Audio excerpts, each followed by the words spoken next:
So ಈಗ ನಾವು chapter number 2 meaning and types of computer ಅಂತ ಇದೆ. ಇದರಲ್ಲಿ ನಾವು ಕಂಪ್ಯೂಟರ್ ಒಂದು ಅರ್ಥ ಮತ್ತು ಅದರ ವಿಧಗಳ ಬಗ್ಗೆ ಡಿಸ್ಕಷನ್ ಮಾಡೋಣ. ಸೊ ಹಾಗಾದ್ರೆ ಸ್ನೇಹಿತರೆ ಎಲ್ಲ ಕಡೆ ಕೇಳ್ತೀರಿ.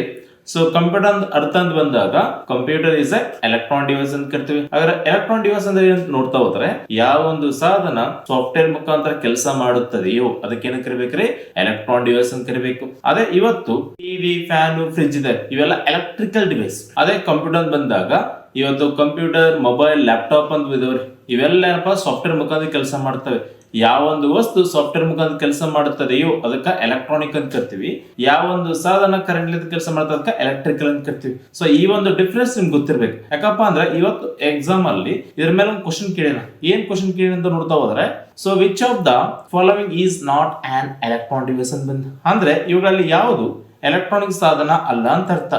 ಇಲ್ಲಿ ಕಂಪ್ಯೂಟರ್, ಲ್ಯಾಪ್ಟಾಪ್, ಮೊಬೈಲ್, ಕ್ಯಾಲ್ಕುಲೇಟರ್ ಅಂತ ಇದೆ. ಸೊ ಆನ್ಸರ್ ಏನ್ರಿ? ಕ್ಯಾಲ್ಕುಲೇಟರ್. ಯಾಕಪ್ಪ ಅಂದ್ರ ಅಲ್ಲಿರುವಂತ ಕ್ಯಾಲ್ಕುಲೇಟರ್ ಎಲ್ಲಿಂದ ಕೆಲಸ ಮಾಡ್ತಾರೆ? ಅದು ಕರೆಂಟ್ ಲಿಂದ ಕೆಲಸ ಮಾಡ್ತದೆ. ಅದೇ ಮೊಬೈಲ್, ಕಂಪ್ಯೂಟರ್, ಮೊಬೈಲ್ ಅದು ಕೂಡ ಕರೆಂಟ್ ಲಿಂದ ಕೆಲಸ ಮಾಡುತ್ತೆ. ಬಟ್ ಸಾಫ್ಟ್ವೇರ್ ಬೇಕೇ ಬೇಕು. ಇವತ್ತು ಯಾವ ಒಂದು ಸಾಧನ ಸಾಫ್ಟ್ವೇರ್ ಮುಖಾಂತರ ಕೆಲಸ ಮಾಡ್ತದೆ ಅದಕ್ಕೆ ಏನಂತ ಕರಿತೀವಿ? ಎಲೆಕ್ಟ್ರಾನ್ ಡಿವೈಸ್ ಅಂತ ಕರಿತೀವಿ. ನಾವು ಈ ಒಂದು ಕಾಂಪಿಟೇಟಿವ್ ಎಕ್ಸಾಮ್ ಅಲ್ಲಿ ಓದ್ಬೇಕಂತ ಬಂದಾಗ ಇಲ್ಲಿ ಕಂಪ್ಯೂಟರ್ ಇಸ್ ಎಲೆಕ್ಟ್ರಾನ್ ಡಿವೈಸ್ ಅಂತಿದ್ರೆ ಈ ಒಂದು ಪಾಯಿಂಟ್ ನ ಬಾಯ್ಪಾಟ್ ಹಾಕೋ ಅವಶ್ಯಕತೆ ಇಲ್ಲ. ಅಲ್ಲಿ ಎಲೆಕ್ಟ್ರಾನ್ ಡಿವೈಸ್ ಅಂದ್ರೆ ಏನ್ ತಿಳ್ಕೋಬೇಕು. ಕಂಪ್ಯೂಟರ್ ಕುರಿತು ಸಾಮಾನ್ಯ ಜ್ಞಾನ ಬಗ್ಗೆನೇ ಕ್ವಶನ್ ಕೇಳ್ತಾನೆ ಹೊರತಾಗಿ PhD ಲೆವೆಲ್ ಕೇಳಲ್ಲ. ಅದಕ್ಕೋಸ್ಕರ ಇಲ್ಲಿ ಎಲೆಕ್ಟ್ರಾನ್ ಡಿವೈಸ್ ಅಂತ ಬಂದಾಗ ಜಸ್ಟ್ ನಾವ್ ಏನ್ ಅರ್ಥ ಮಾಡ್ಕೋಬೇಕ್ರಿ? ಇದು ಸಾಫ್ಟ್ವೇರ್ ಇಂದ ಕೆಲಸ ಮಾಡ್ದಂತ ನಾವ್ ಅರ್ಥ ಮಾಡ್ಕೋಬೇಕು. ಎಕ್ಸಾಮ್ ಅಲ್ಲಿ ಈ ತರ ಕ್ವಶನ್ ಕೊಡ್ತಾನೆ. ಕ್ಲಿಯರಾ? ಅದಾದ ನಂತರ ಇಲ್ಲಿ ಡೆಫಿನೇಷನ್ ಸ್ವಲ್ಪ ನಾವು ನೋಡ್ತಾ ಹೋದ್ರೆ ಇಲ್ಲಿ ಏನಂತಿದ್ದಾರೆ? Computer is the electron device ಅಂತ ಗೊತ್ತಾಯ್ತು. ಅದಾದ್ಮೇಲೆ that perform activities that involve arithmetic logic operation ಅಂತಿದೆ. ಇಲ್ಲಿ ಅರ್ಥಮೆಟಿಕ್ ಲಾಜಿಕ್ ಆಪರೇಷನ್ ಬಂದಾಗ ನೆನಪಲ್ಲಿ ಈ ಒಂದು ಕಂಪ್ಯೂಟರ್ ಕೆಲಸ ಮಾಡ್ಬೇಕಾದ್ರೆ ಏನ್ ಬೇಕ್ರಿ? ಅರ್ಥಮೆಟಿಕ್ ಲಾಜಿಕ್ ಯೂನಿಟ್ ಅಂತ ಕರಿತಾರೆ. ಯೂನಿಟ್ ಅಂತ ಬಂದಾಗ ಅರ್ಥಮೆಟಿಕ್ ಅನ್ನೋದು ಯೂನಿಟ್, ಲಾಜಿಕ್ ಅನ್ನೋದು ಯೂನಿಟ್. ಎಲ್ಲಿ ಲಾಂಗ್ ಫಾರ್ಮ್ ಕೇಳಿ ಬಹಳಷ್ಟು ಎಕ್ಸಾಮ್ ಅಲ್ಲಿ ಮೇನ್ ನಾವು ಇಲ್ಲಿರುವಂತ ಡೆಫಿನೇಷನ್ ಬೈಪಾಟ್ ಹಾಕೋ ಅವಶ್ಯಕತೆ ಇಲ್ಲ. ಅಲ್ಲಿರುವಂತ ವರ್ಡ್ಸ್ ಅರ್ಥ ಮಾಡ್ಕೊಂಡು ಹೋಗ್ಬೇಕು. ಇವತ್ತು ಅರ್ಥಮೆಟಿಕ್ ಲಾಜಿಕ್ ಯೂನಿಟ್ ಅಂತ ಬರುತ್ತೆ. ಸೊ ಬಹಳಷ್ಟು ನಮ್ಮ ಒಂದು ಗ್ರೂಪ್ ಸಿ ಮತ್ತು PC, PS ಎಕ್ಸಾಮ್ ಅಲ್ಲಿ ಲಾಂಗ್ ಫಾರ್ಮ್ ಕೇಳಿದಾನ.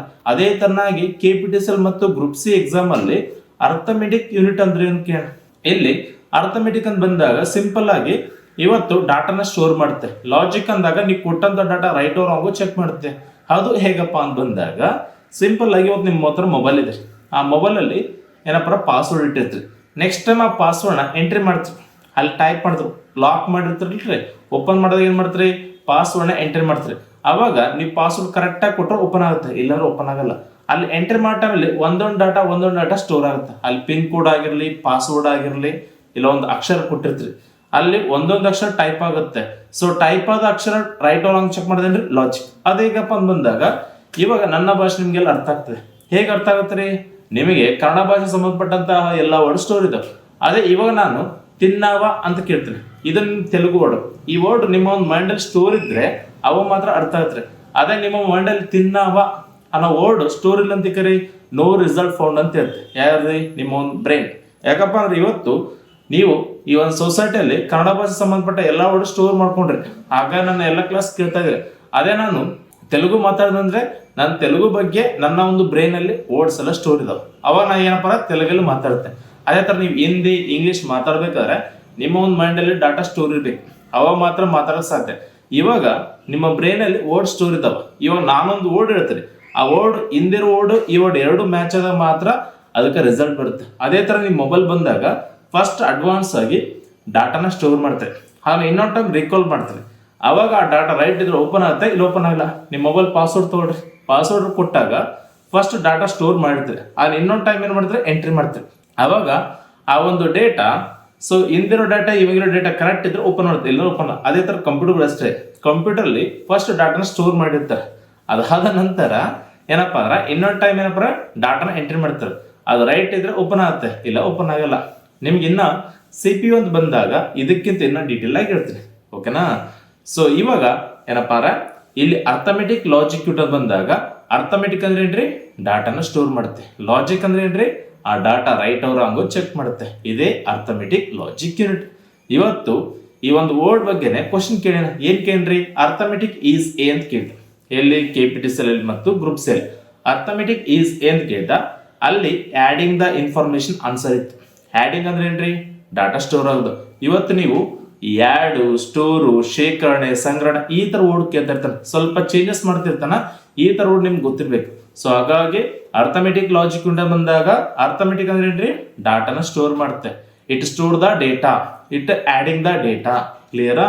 ಅದೇ ಲಾಜಿಕ್ ಯೂನಿಟ್ ಅದೇನ್ರಿ, ಆ ಡಾಟಾ ರೈಟ್ ಇದು ರಾಂಗ್ ಚೆಕ್ ಮಾಡೋದೇನ್ರಿ ಲಾಜಿಕ್ ಯೂನಿಟ್.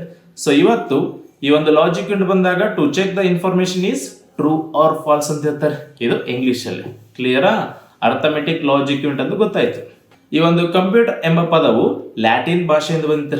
ಲ್ಯಾಟಿನ್ ಭಾಷೆಯಲ್ಲಿ ಕಂಪ್ಯೂಟರ್ ಅಂದ್ರೆ ಗಣನೆ, ಲೆಕ್ಕಾಚಾರ, ಕ್ಯಾಲ್ಕುಲೇಷನ್ ಎಂದರ್ಥ. ಅದೇ ಈ ಒಂದು ಕಂಪ್ಯೂಟರ್ನ ಲ್ಯಾಟಿನ್ ಭಾಷೆಯಲ್ಲಿ ಕಂಪ್ಯೂಟರ್ ಅಂತ ಇರ್ತಾರೆ, ಲಾಸ್ಟ್ ಇ ಇದೆ ನೋಡ್ರಿ, ಕಂಪ್ಯೂಟರ್, COMPUTERE ಅಂತಿದೆ. ಇದು ಲ್ಯಾಟಿನ್ ಭಾಷೆಯ ಕಂಪ್ಯೂಟರ್ ಪದ. ಕನ್ನಡದಲ್ಲಿ ಏನಂತಾರೆ ಇದಕ್ಕ? ಗಣಕಯಂತ್ರ. ಗಣಕ ಅಂದ್ರೆ ಕ್ಯಾಲ್ಕುಲೇಷನ್, ಯಂತ್ರ ಅಂದ್ರೆ ಸಾಧನ, ಲೆಕ್ಕಾಚಾರ ಮಾಡುವ ಯಂತ್ರವೇ ಗಣಕ ಯಂತ್ರ. ಅದಾದ ನಂತರ ಇಲ್ಲಿ ಕಂಪ್ಯೂಟರ್ನ ಏನಪ್ಪ ಫುಲ್ ಫಾರ್ಮ್ ನೋಡ್ತಾ ಹೋದ್ರೆ, ಸೊ ಏನಂತಿದ್ರಿ ಕಂಪ್ಯೂಟರ್ ಬಂದಾಗ ಫಸ್ಟ್ ಲೆಟರ್ ಏನಿದೆ ಕಂಪ್ಯೂಟರ್ ನಲ್ಲಿ? ಫಸ್ಟ್ ಲೆಟರ್ ಸಿ ಅಂತಿದೆ. ಸಿ ಅಂದ್ರೆ ಕಾಮನ್, O ಅಂದ್ರೆ ಆಪರೇಟಿಂಗ್, M ಅಂದ್ರೆ ಮಷಿನ್, P ಅಂದ್ರೆ ಪರ್ಸನಲ್ ಅಥವಾ ಪರ್ಪೋಸಲ್, U ಅಂದ್ರೆ ಯೂಸ್ಡ್, T ಅಂದ್ರೆ ಟೆಕ್ನಿಕಲ್, E ಅಂದ್ರೆ education, R for research. So ಇಷ್ಟು ಈ ಒಂದು ಕಂಪ್ಯೂಟರ್ ನ ಅರ್ಥಕ್ಕೆ ಸಂಬಂಧಪಟ್ಟ ಮಾಹಿತಿ ಆಗಿದೆ. ಅದೇ ತರ ಈ ಒಂದು ಕಾಂಪಿಟೇಟಿವ್ ಎಕ್ಸಾಮ್ ನೀವು ಓದ್ಬೇಕಂತಿದ್ರೆ ಮೀನಿಂಗ್ ಆಫ್ ಕಂಪ್ಯೂಟರ್ ಬಂದಾಗ ಒಂದು ಅರ್ಥಮೆಟಿಕ್ ತಿಳ್ಕೋಬೇಕು, ಎಲಿವ್ ಅರ್ಥಮೆಟಿಕ್ ಲಾಜಿಕ್ ಯೂನಿಟ್ ತಿಳ್ಕೋಬೇಕು, ಮತ್ತೆ ಕಂಪ್ಯೂಟರ್ ಎಂಬ ಪದ ಯಾವ ಭಾಷೆಯಿಂದ ನೋಡ್ಕೊಂಡು ಹೋದ್ರೆ ಸಾಕು. ಇದರಲ್ಲಿ ಎಕ್ಸಾಮ್ ಅಲ್ಲಿ ಕೇಳಿದ್ದೇನಪ್ಪ ಒಟ್ಟು 3 ಕ್ವಶನ್ ಕೇಳ್ರಿ. ಒಂದು, ಇವುಗಳಲ್ಲಿ ಯಾವುದು ಎಲೆಕ್ಟ್ರಾನಿಕ್ ಸಾಧನ ಅಲ್ಲ ಅಂತ ಕೇಳಿದನ. ಅದಾದ ನಂತರ ಎಲಿವ್ ಲಾಂಗ್ ಫಾರ್ಮ್ ಕೇಳಿದನ. ಅದಾದ ನಂತರ ಅರ್ಥಮೆಟಿಕ್ ಎಂದರೇನು ಕೇಳಿದ. ಓಕೆನಾ? ಈ 3 ಕ್ವಶನ್ ಇದು ನಡೆದಂತಹ ಎಲ್ಲ ಎಕ್ಸಾಮ್ ಅಲ್ಲಿ ಕ್ವಶನ್ ಕೇಳ. ಮುಂಬರುವ ಎಕ್ಸಾಮ್ ಅಲ್ಲಿ ಇನ್ನ ಉಳಿದ ಮಾಹಿತಿಯನ್ನು ಕೇಳಬಹುದು. ಸೊ ಈಗ ನಾವು ಟೈಪ್ಸ್ ಆಫ್ ಕಂಪ್ಯೂಟರ್ ಬಗ್ಗೆ ನೋಡ್ತಾ ಹೋಗೋಣ. ಟೈಪ್ಸ್ ಆಫ್ ಕಂಪ್ಯೂಟರ್ ಬಂದಾಗ ಕನ್ನಡದಲ್ಲಿ ಏನಂತಾರೆ? ಕಂಪ್ಯೂಟರ್ನ ವಿಧಗಳು ಇಲ್ಲ ಪ್ರಕಾರಗಳು ಅಂತಾರ. ನೆನಪಿರ್ಲಿ, ಬಹಳ ಜನ ಭಾಗಗಳು ಅನ್ಕೊಂತಾರ. ನೆನಪಿರ್ಲಿ, ಭಾಗಗಳು ಬಂದಾಗ ಕಂಪ್ಯೂಟರ್ 2 ಭಾಗ ಇದೆ. ಒಂದು ಇನ್ಪುಟ್, ಇನ್ನೊಂದು ಯಾವುದು ಔಟ್ಪುಟ್. ಹೌದಲ್ಲ?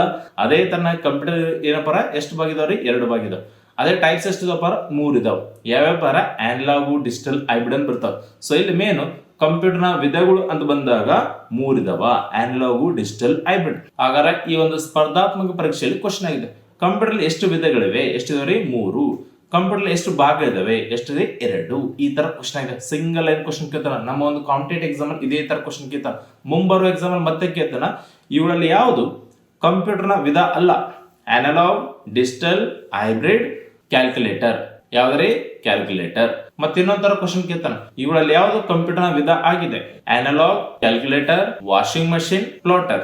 ಆನ್ಸರ್ ಯಾವ್ದ್ರಿ? ಅನಲಾಗ್. ಅನಲಾಗ್ ಅನ್ನೋದೇನ್ರಿ? ಕಂಪ್ಯೂಟರ್ ಒಂದು ವಿಧ ಇದೆ. ಒಟ್ಟು ಇಡೀ ಪ್ರಪಂಚದಲ್ಲಿ ನೀವು ಎಲ್ಲೇವರಿ ಕಂಪ್ಯೂಟರ್ನ ವಿಧಗಳನ್ನು ಬಂದಾಗ ಒಟ್ಟು 3 ಇದಾವ. ಅವು ಯಾವ ತರ ಟೈಪ್ಸ್ ಬರ್ತಾವ ಅಂತ ಡಿಟೇಲ್ ಆಗಿ ಈಗ ನೋಡೋಣ.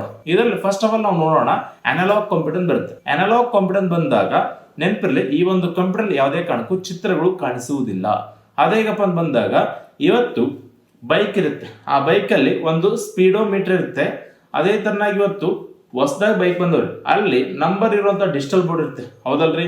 ಇವತ್ತು ಆನಲಾಗ್ ಅಂದಾಗ ಚಿತ್ರಗಳು ಕಾಣಿಸಲ್ಲ. ನಿಮ್ಮೊಂದು ಬೈಕಲ್ಲಿ ಈ ತರ ಕಡ್ಡಿತ್ತು ಅಂತ ತಿಳ್ಕೊರಿ, ಅದ್ಯಾವ್ರಿ? ಆನಲಾಗ್. ಅದೇ ನಿಮ್ಮೊಂದು ಬೈಕಲ್ಲಿ ನಂಬರ್ ಕಾಣ್ತೇವೆ, ಅದೇನದು? ಡಿಜಿಟಲ್. ಇವತ್ತು ಚಿತ್ರವನ್ನು ತೋರಿಸುವಂತಹ ಕಂಪ್ಯೂಟರ್ ಬಂದಾಗ ಯಾವ್ದ್ರಿ? ಡಿಜಿಟಲ್. ಹಾಗಾದ್ರೆ ನಿಮ್ಮ ಒಂದು ಮೊಬೈಲ್ ಯಾವ್ದು ಬರ್ತಾರೆ? ಡಿಜಿಟಲ್. ಅದೇ ತರನಾಗಿ ಆನಲಾಗ್ ಬಂದಾಗ ನೆನಪಲ್ಲಿ ಹೆಲಿಕಾಪ್ಟರು, ವಿಮಾನ, ಹಡಗು ನೋಡುತ್ತೀರಿ. ಆ ಒಂದು ಹೆಲಿಕಾಪ್ಟರ್, ವಿಮಾನ, ಹಡಗುಗಳಲ್ಲಿ speedometer, temperature meter, average meter, pressure meter ಈ ತರ ಮುಂತಾದ ಸಾಧನಗಳು ಇರ್ತವೆ. ಆ ಒಂದು ಸಾಧನದಲ್ಲಿ ಚಿತ್ರಗಳು ಕಾಣಿಸಲ್ಲ, ಅಲ್ಲಿ ಮಾಹಿತಿ ಹೆಚ್ಚು ಕಡಿಮೆ ತಿರುಗ್ತಾ ಇರುತ್ತೆ. ಅದಕ್ಕೆ ಏನಂತಾರೆ? ಅನಲಾಗ್ ಕಂಪ್ಯೂಟರ್ ಅಂತ ಕೇಳ್ತಾರೆ. ನೆನಪಿರ್ಲಿ, ಎಕ್ಸಾಮ್ ಅಲ್ಲಿ ಕ್ವಶನ್ ಕೇಳ ಯಾವ ಒಂದು ಕಂಪ್ಯೂಟರ್ ಮಾಹಿತಿ ನಿರಂತರವಾಗಿ ಚಲಿಸ್ತಾ ಇದೆಯಪ್ಪ ಅಂದ್ರೆ ಅನಲಾಗ್. ಈ ಒಂದು ಅನಲಾಗ್ ಕಂಪ್ಯೂಟರ್ನ ಹೆಚ್ಚಾಗಿ ವಿಮಾನ, ಹಡಗುಗಳಲ್ಲಿ ಬಳಸ್ತಾರೆ. ಯಾಕಪ್ಪ ಅಂದ್ರೆ ಇವತ್ತು ವಿಮಾನ, ಹೆಲಿಕಾಪ್ಟರ್, ಹಡಗುಗಳಲ್ಲಿ ನೀವು ನೋಡ್ತಾ ಇರ್ರಿ, ಅಲ್ಲಿ ತರ ಸ್ಪೀಡೋಮೀಟರ್, ಯಾವರೇಜ್ ಮೀಟರ್, ಟೆಂಪರೇಚರ್ ಈ ತರ ಸಾಧನ ಇರುತ್ತೆ ಹೊರತಾಗಿ ಅಲ್ಲಿ ಯಾವುದೇ ಕಾರಣಕ್ಕೂ ಡಿಜಿಟಲ್ ಬೋರ್ಡ್ ಇರುವುದಿಲ್ಲ. ಸೊ ಹಾಗಾದ್ರೆ ಈ ಒಂದು ಅನಲಾಗ್ ಕಂಪ್ಯೂಟರ್ ಹೆಚ್ಚಾಗಿ ಎಲ್ಲಿ ಬಳಸ್ತಾರಪ್ಪ ಅಂದ್ರೆ ವಿಮಾನ, ಹೆಲಿಕಾಪ್ಟರ್, ಹಡಗುಗಳಲ್ಲಿ ಬಳಸ್ತಾರೆ. ಹಾಗಾದ್ರೆ ಎಕ್ಸಾಮ್ ದೃಷ್ಟಿಯಿಂದ ನಾವೇನು ಓದ್ಬೇಕಂತ ಬಂದಾಗ ಆಲ್ರೆಡಿ ಹಿಂದೆ ಎಕ್ಸಾಮ್ ಕ್ವಶನ್ ಇದೆ. ಸೊ ಇದರಲ್ಲಿ ಮಾಹಿತಿ ಏನಪ್ಪ ನಿರಂತರವಾಗಿ ಚಲಿಸ್ತಾ ಇರುತ್ತೆ. ಇದು ಕ್ವಶನ್ ಆಗಿದೆ ಗ್ರೂಪ್ ಸಿ ಅಲ್ಲಿ. ಅದಾದ ನಂತರ ನೆಕ್ಸ್ಟ್ ಕೇಳ್ಬೋದು, ಇದರಲ್ಲಿ ಮಾಹಿತಿಯು ನಿಖರವಾಗಿರಲ್ಲ, ಅಂದ್ರೆ ಇದರಲ್ಲಿ ಮಾಹಿತಿ ಎಕ್ಸಾಕ್ಟ್ಲಿ ಇರಲ್ಲ. ಅದಾದ ನಂತರ ಈ ಒಂದು ಕಂಪ್ಯೂಟರ್ನ ಎಲ್ಲಿ ಬಳಸ್ತಾರಪ್ಪ ಅಂದ್ರೆ ಹೆಲಿಕಾಪ್ಟರು, ವಿಮಾನ, ಹಡಗುಗಳಲ್ಲಿ ಬಳಸ್ತಾರೆ. ಅದೇ ತರನಾಗಿ ಇವುಗಳನ್ನು ಬಳಸುವ ಉದ್ದೇಶನ ಪರ ಒಂದು ಸ್ಪೀಡ್ ಅನ್ನು ಅಳೆಯುವುದು, ಟೆಂಪರೇಚರ್ ಅನ್ನು ಅಳೆಯುವುದು, ಒತ್ತಡವನ್ನು ಅಳೆಯುವುದು, ಹೀಗೆ ಮುಂತಾದ ಮೌಲ್ಯವನ್ನು ತಿಳಿಯಲು ಈ ಒಂದು ಕಂಪ್ಯೂಟರ್ ಬಳಸ್ತಾರೆ. ಹಾಗಾದ್ರೆ ಈ ಒಂದು ಕಂಪ್ಯೂಟರ್ ಅಲ್ಲಿ ಮಾಹಿತಿ ಎಂಬ ಔಟ್ಪುಟ್ ಅನ್ನು ವೋಲ್ಟೇಜ್ ಮತ್ತು ಮೀಟರ್ ಗಳಲ್ಲಿ ನೋಡಬಹುದು. ಹಾಗಾದ್ರೆ ಈ ಒಂದು ಕಂಪ್ಯೂಟರ್ ಉತ್ತಮ ಉದಾಹರಣೆ ಯಾವ್ದಪ್ಪ, ಒಂದು speedometer, average meter, temperature meter, pressure meter, ಹೀಗೆ ಮುಂತಾದ ಸಾಧನಗಳು ವ್ಯಾಪಾರ ಅನಲಾಗ್ ಕಂಪ್ಯೂಟರ್ಗೆ ಉದಾಹರಣೆ ಆಗಿವೆ. ಅದೇ ತರ ಇವತ್ತು ಮಾರುಕಟ್ಟೆಯಲ್ಲಿ ಬಳಸುವಂತಹ ಅನಲಾಗ್ ಕಂಪ್ಯೂಟರ್ ಯಾವಪ್ಪ ಅಂದ್ರೆ ಒಂದು ಸ್ಲೈಡ್ ರೂಲ್, ಒಂದು ರಾಡರ್ ಸಿಸ್ಟಮ್, ಇನ್ನೊಂದು ಕ್ಯಾಸ್ಟಲ್ ಕ್ಲಾಕ್, ಈ ತರ ಮುಂತಾದ ಸಾಧನಗಳು ಕಂಡು ಬರುತ್ತವೆ. ಅದೇ ತರನಾಗಿ ಡಿಜಿಟಲ್ ಬಂದಾಗ ಇವತ್ತು ಮೊಬೈಲ್, ಕಂಪ್ಯೂಟರ್, ಲ್ಯಾಪ್ಟಾಪ್ ಇವೆಲ್ಲಗಳಲ್ಲಿ ಚಿತ್ರಗಳು ಕಾಣ್ತಾ ಇದಾವೆ. ಇದಕ್ಕೆ ನಾವು ಏನಂತ ಕರಿತೀವಪ್ಪ ಅಂದ್ರೆ ಡಿಜಿಟಲ್ ಕಂಪ್ಯೂಟರ್ ಅಂತ ಕರಿತೀವಿ. ಹಾಗಾದ್ರೆ ಇಲ್ಲಿ ಮಾಹಿತಿ ಮತ್ತು ಚಿತ್ರಗಳು ಕಾಣಬೇಕಂತ ಕರೆ ಇದಕ್ಕೆ ಮುಖ್ಯವಾಗಿ ಬೇಕಾಗಿರೋದೇನಪ್ಪ, ಜೀರೋಸ್ ಅಂಡ್ ಒನ್ಸ್. ಕಂಪ್ಯೂಟರ್ಗೆ ಅರ್ಥವಂತ ಭಾಷೆ ಬೈನರಿ ಭಾಷೆ. ಈ ಒಂದು ಬೈನರಿ ಭಾಷೆಯಲ್ಲಿ 0 ಮತ್ತು 1 ಬಿಟ್ಟರೆ ಬೇರೆ ಏನಿರಲ್ಲ. ಸೊ ಇವತ್ತು KB, MB, GB ಅಂತ ನೋಡ್ತೇವೆ. ಈ KB, MB, GB ತಯಾರಾಗಬೇಕ್ರೆ ಏನ್ ಬೇಕ್ರಿ, ಜೀರೋಸ್ ಅಂಡ್ ಒನ್ಸ್. ಇವತ್ತು ಕನ್ನಡ ಭಾಷೆಯಲ್ಲಿ ಆಲಿಂತ ಅಂತನ, ಕಾಲಿಂತ ಜ್ಞಾತನ ಇದೆ. ಅದೇ ತರ ಇಂಗ್ಲಿಷ್ ಅಂದಾಗ A to Z ಇದು. ಅದೇ ತರ ಕಂಪ್ಯೂಟರ್ ಒಂದು ಭಾಷೆ ಇದೆ ರೀ, ಆ ಭಾಷೆ ಯಾವ್ದಪ್ಪ, ಬೈನರಿ ಭಾಷೆ. ಆ ಬೈನರಿ ಭಾಷೆಯಲ್ಲಿ 0 ಮತ್ತು 1 ಬಿಟ್ರೆ ಬೇರೆ ಏನಿಲ್ಲ. ಇಲ್ಲಿ 0 ಅಂದಾಗ ಏನ್ರಿ ಆಫ್, ಅದೇ 1 ಅಂದಾಗ ಏನ್ರಿ ಆನ್. ಅದೇ ಇವತ್ತು ನಿಮ್ಮ ಒಂದು ಮೊಬೈಲ್ ಅಲ್ಲಿ power on and of button ನೋಡಿ ಹೆಂಗಿದೆ, UI ಇದೆ. ಇಲ್ಲಿ 0 ಮತ್ತು 1 ಎರಡು ಸೇರಿಕೆ ಇವತ್ತೇನಾದಪ್ಪ, UI ಸಿಂಬಲ್ ಇದೆ. ಇದೇ ಆನ್ ಮಾಡೋದು, ಇದೇ ಆಫ್ ಮಾಡೋದು. ಎಕ್ಸಾಂಪಲ್ ಕ್ವಶನ್ ಆಯಿತು, ಒಂದು ಸಾಧನವನ್ನು ಸ್ವಿಚ್ ಆನ್ ಮಾಡಲು ಬಳಸುವಂತಹ ನಂಬರ್ ಯಾವ್ದಪ್ಪ, 1. ಅದೇ ತರ ಸ್ವಿಚ್ ಆಫ್ ಮಾಡೋಕೆ 0. ಇವತ್ತು ಬೋರ್ವೆಲ್ ಮೀಟರ್ ಇರುತ್ತೆ ನೋಡ್ರಿ, ಅಲ್ಲಿ ಆಗಿರ್ಲಿ, ಇಲ್ಲ ನಿಮ್ಮ ಹತ್ರ ಬ್ಯಾಟ್ ಇರ್ತಾವ, ಸೊಳ್ಳೆ ಹೊಡೆಯುವಂತ ಬ್ಯಾಟ್ ಆಗಿರ್ಲಿ, ಇಲ್ಲಂತಿದ್ರೆ ಪವರ್ ಆನ್ ಆಫ್ ಮಾಡುವಂತ ಕೆಲವೊಂದು ಡಿವೈಸ್ಗಳಲ್ಲಿ ಈ ತರ ರೆಡ್ ಕಲರ್ ಬಟನ್ ಇತ್ತು ನೋಡ್ರಿ, ಈ ಒಂದು ಬಟನ್ ಕೊಟ್ಟಿರ್ತಾನ 0 ಮತ್ತು 1. 0 ಅಂದ್ರೆ ಏನ್ರಿ ಆಫ್, 1 ಅಂದ್ರೆ ಆನ್. ಹಾಗಾದ್ರೆ ನೀವು ಎಕ್ಸಾಮ್ ದೃಷ್ಟಿಯಿಂದ ಏನು ಓದ್ಬೇಕಂತ ಬಂದಾಗ, ಸೊ ಇಲ್ಲಿ ಈ ಒಂದು ಕಂಪ್ಯೂಟರ್ ಏನಪ್ಪ, ಮಾಹಿತಿ ಮತ್ತು ಚಿತ್ರವನ್ನು ತೋರಿಸುತ್ತದೆ. ಇದರಲ್ಲಿ ಮಾಹಿತಿ ಮತ್ತು ಚಿತ್ರ ತೋರ್ಸಕ್ಕೆ ಏನ್ ಬೇಕ್ರಿ, ಜೀರೋಸ್ ಅಂಡ್ ಒನ್ಸ್ ಬೇಕು. ಅದೇ ತರನಾಗಿ ಈ ಒಂದು ಕಂಪ್ಯೂಟರ್ ಮಾಹಿತಿ ಅಂದ್ರೆ ನಿಖರವಾಗಿದೆ. ಎಕ್ಸಾಂಪಲ್ ಕ್ವಶನ್ ಆಗಿ ಕೇಳಿದ್ರೆ ಏನ್ ಕೇಳಪ್ಪ, digital computer consist of, digital computer dash ಅನ್ನು ಒಳಗೊಂಡಿದೆ. 0 digit, 1 digit, 0 and 1 binary digit, none of. Answer ಏನ್ರಿ, 0 and 1 ಬೈನರಿ ಡಿಜಿಟ್. ಕ್ಲಿಯರಾ? ಸೊ ಅದಾದ ನಂತರ ಈ ಒಂದು ಕಂಪ್ಯೂಟರ್ ಮಾಹಿತಿ ಏನಪ್ಪ, ನಿಖರವಾಗಿದೆ, ಎಕ್ಸಾಕ್ಟ್ಲಿ ಪಾಯಿಂಟ್ ವ್ಯಾಲ್ಯೂ ಕೂಡ ತೋರಿಸಿದ್ರಿ. ಸೊ ಉದಾಹರಣೆ ನೋಡ್ತಾ ಹೋದ್ರೆ ಕಂಪ್ಯೂಟರ್, ಮೊಬೈಲ್, ಲ್ಯಾಪ್ಟಾಪ್ ಅಂತ ಬರುತ್ತೆ. ಅದೇ ತರನಾಗಿ ಹೈಬ್ರಿಡ್ ಅಂತ ಬಂದಾಗ ಇದು ಅನಲಾಗ್ ಮತ್ತು ಡಿಜಿಟಲ್ ಎರಡನ್ನೂ ಒಳಗೊಂಡಿದೆ, ಬಟ್ ಇಲ್ಲಿ ಇನ್ಫಾರ್ಮೇಶನ್ ಕ್ವಾಲಿಟಿ ಇಲ್ಲ. ಉದಾಹರಣೆ ನೋಡ್ತಾ ಹೋದ್ರೆ ಪೆಟ್ರೋಲ್ ಬಂಕ್ ಬರುತ್ತೆ. ಪೆಟ್ರೋಲ್ ಬಂಕ್ ಅಲ್ಲಿ ಸೊ ಅಂಡರ್ ಗ್ರೌಂಡ್ ಅಲ್ಲಿ ಸ್ವಲ್ಪ ಏನಪ್ಪ ಪೆಟ್ರೋಲ್ ಸ್ಟೋರ್ ಮಾಡಿರ್ತಾರೆ. ಆ ಒಂದು ಪೆಟ್ರೋಲ್ ಏನಪ್ಪ ಪೈಪ್ ಮುಖಾಂತರ ನಿಮ್ಮ ಒಂದು ಬೈಕ್ ಟ್ಯಾಂಕರ್ ಹತ್ರ ಬರ್ಬೇಕಂತ ಇಕ್ಕರೆ ಅಲ್ಲೊಂದು ಮೀಟರ್ ಬೇಕು, ಅದೇ ಯಾವ್ದಪ್ಪ, ಅನಲಾಗ್ ಮೀಟರ್. ಅದೇ ತರನಾಗಿ ಇಷ್ಟೇ ಬಿಡ ಇಷ್ಟೇ ಮಾಡಿ ತೋರಿಸ್ತೇನ್ರಿ, ಡಿಜಿಟಲ್. ಅದೇ ತರನಾಗಿ ಈ ಸೀಜನ್ ಬರುತ್ತೆ, ಎಲೆಕ್ಟ್ರೋ ಕಾರ್ಡಿಯೋಗ್ರಾಮ್ ಅಂತ ಇರುತ್ತೆ. ನೀವು ಹಾಸ್ಪಿಟಲ್ ಹೋದಾಗ ಆ ಒಂದು ಹಾಸ್ಪಿಟಲ್ ಅಲ್ಲಿ ಏನಪ್ಪ ಬರುತ್ತೆ ECG. ಸೊ ನೀವು ಅಲ್ಲಿ ಹಾಸ್ಪಿಟಲ್ ಒಳಗೆ ಹೋದಾಗ ನಿಮ್ಗೆ ಸ್ಪಿಗ್ನೋ ಮಾನೋಮೀಟರ್ ಅಂತ ಬಟ್ಟೆ ಹಾಕಿರ್ತಾರೆ. ಅದಾದ ನಂತರ ಪಕ್ಕದಲ್ಲಿ ಕಂಪ್ಯೂಟರ್ ಇದ್ರಿ, ಆ ಒಂದು ಕಂಪ್ಯೂಟರ್ ನಲ್ಲಿ ಸೊ ಹಲೆಗಳ ತರ ಬಂದ್ರೆ ಅನಲಾಗ್, ಅದೇ ನಂಬರ್ ತೋರಿಸ್ರಿ ಡಿಜಿಟಲ್. ಸೊ ಹೈಬ್ರಿಡ್ ಕಂಪ್ಯೂಟರ್ ಬಂದಾಗ ಇದು ಅನಲಾಗ್ ಮತ್ತು ಡಿಜಿಟಲ್ ಎರಡನ್ನೂ ಒಳಗೊಂಡಿದೆ, ಬಟ್ ಏನಪ್ಪ ಇನ್ಫಾರ್ಮೇಶನ್ ಕ್ವಾಲಿಟಿ ಇಲ್ಲ. ಎಕ್ಸಾಮ್ ದೃಷ್ಟಿಯಿಂದ ಈ ಮೂರು ಏನಪ್ಪ ಟೈಪ್ಸ್ ಆಫ್ ಕಂಪ್ಯೂಟರ್ ಮೇಲೆ 3 ಪ್ರಶ್ನೆಗಳಿವೆ. ಏನಪ್ಪ ಅಂದ್ರೆ ಫಸ್ಟ್ ಒಂದು ಕ್ವಶನ್ ಅನಲಾಗ್ ಮೇಲೆ ಆದಂತ ಕ್ವಶನ್, ಯಾವ ಕಂಪ್ಯೂಟರ್ ಮಾಹಿತಿ ನಿರಂತರವಾಗಿ ಚಲಿಸ್ತಾ ಇದ್ರಿ. ಅದೇ ತರ ಡಿಜಿಟಲ್ ಕಂಪ್ಯೂಟರ್ ಮೇಲೆ ಆದಂತ question, digital computer consist of, digital computer dash ಒಳಗೊಂಡಿದೆ. Option A 0, option B 1, option C both A and B, option D none of. Answer both A and B. ಅದೇ ತರ ಹೈಬ್ರಿಡ್ ಕಂಪ್ಯೂಟರ್ ಈಸ್ ಎ ಅಂತ ಕೇಳಿ, ಇಲ್ಲಿ analog computer, digital computer, option C both A and B, option D none of. Answer ಏನ್ರಿ, option C both A and B. ಕ್ಲಿಯರಾ? Exam ಅಲ್ಲಿ ಈ ತರ ಕ್ವಶನ್ ಕೇಳಿದ. ಅದಾದ ನಂತರ ಈ ಒಂದು ಡಿಜಿಟಲ್ ಕಂಪ್ಯೂಟರ್ ಬಂದಾಗ ಅದ್ರ ಬಗ್ಗೆ ಇನ್ನೂ ಸ್ವಲ್ಪ ಜಾಸ್ತಿ ಓದ್ಬೇಕು. ಯಾಕಂದ್ರೆ ಇವತ್ತು ಮೊಬೈಲು, ಕಂಪ್ಯೂಟರ್ ಇವೆಲ್ಲ ಬರ್ತಾವ ನೋಡ್ರಿ. ಸೊ ಅದ್ರಗೋಸ್ಕರ ಈ ಒಂದು ಡಿಜಿಟಲ್ ಕಂಪ್ಯೂಟರ್ನ 2 ವಿಧದಲ್ಲಿ ನೋಡ್ಬೋದು. ಒಂದು ಸ್ಪೆಷಲ್, ಇನ್ನೊಂದು ಜನರಲ್ ಅಂತ ಬರುತ್ತೆ. ಹಾಗಾದ್ರೆ ಮೊದಲನೇದಾಗಿ ಈ ಒಂದು ಸ್ಪೆಷಲ್ ಜನರಲ್ ಅನ್ನೋ ವರ್ಡ್ ನಾವ್ ಇಲ್ಲಿ ಕಾಮನ್ ಆಗಿ ಕೇಳ್ತೀವಿ. ಇವತ್ತು ಎಗ್ ರೈಸ್ ಅಲ್ಲಿ ಹೋಗ್ರಿ ಸ್ಪೆಷಲ್ ಜನರಲ್ ಅಂತ ಇರುತ್ತೆ, ಟೀದಲ್ಲಿ ಹೋಗ್ರಿ ಸ್ಪೆಷಲ್ ಅಂತ ಇರುತ್ತೆ.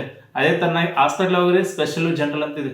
ಅದೇ ತರ ರೈಲ್ವೆ ಸ್ಟೇಷನ್ ಸ್ಪೆಷಲ್ ಜನರಲ್ ಅಂತಿದೆ.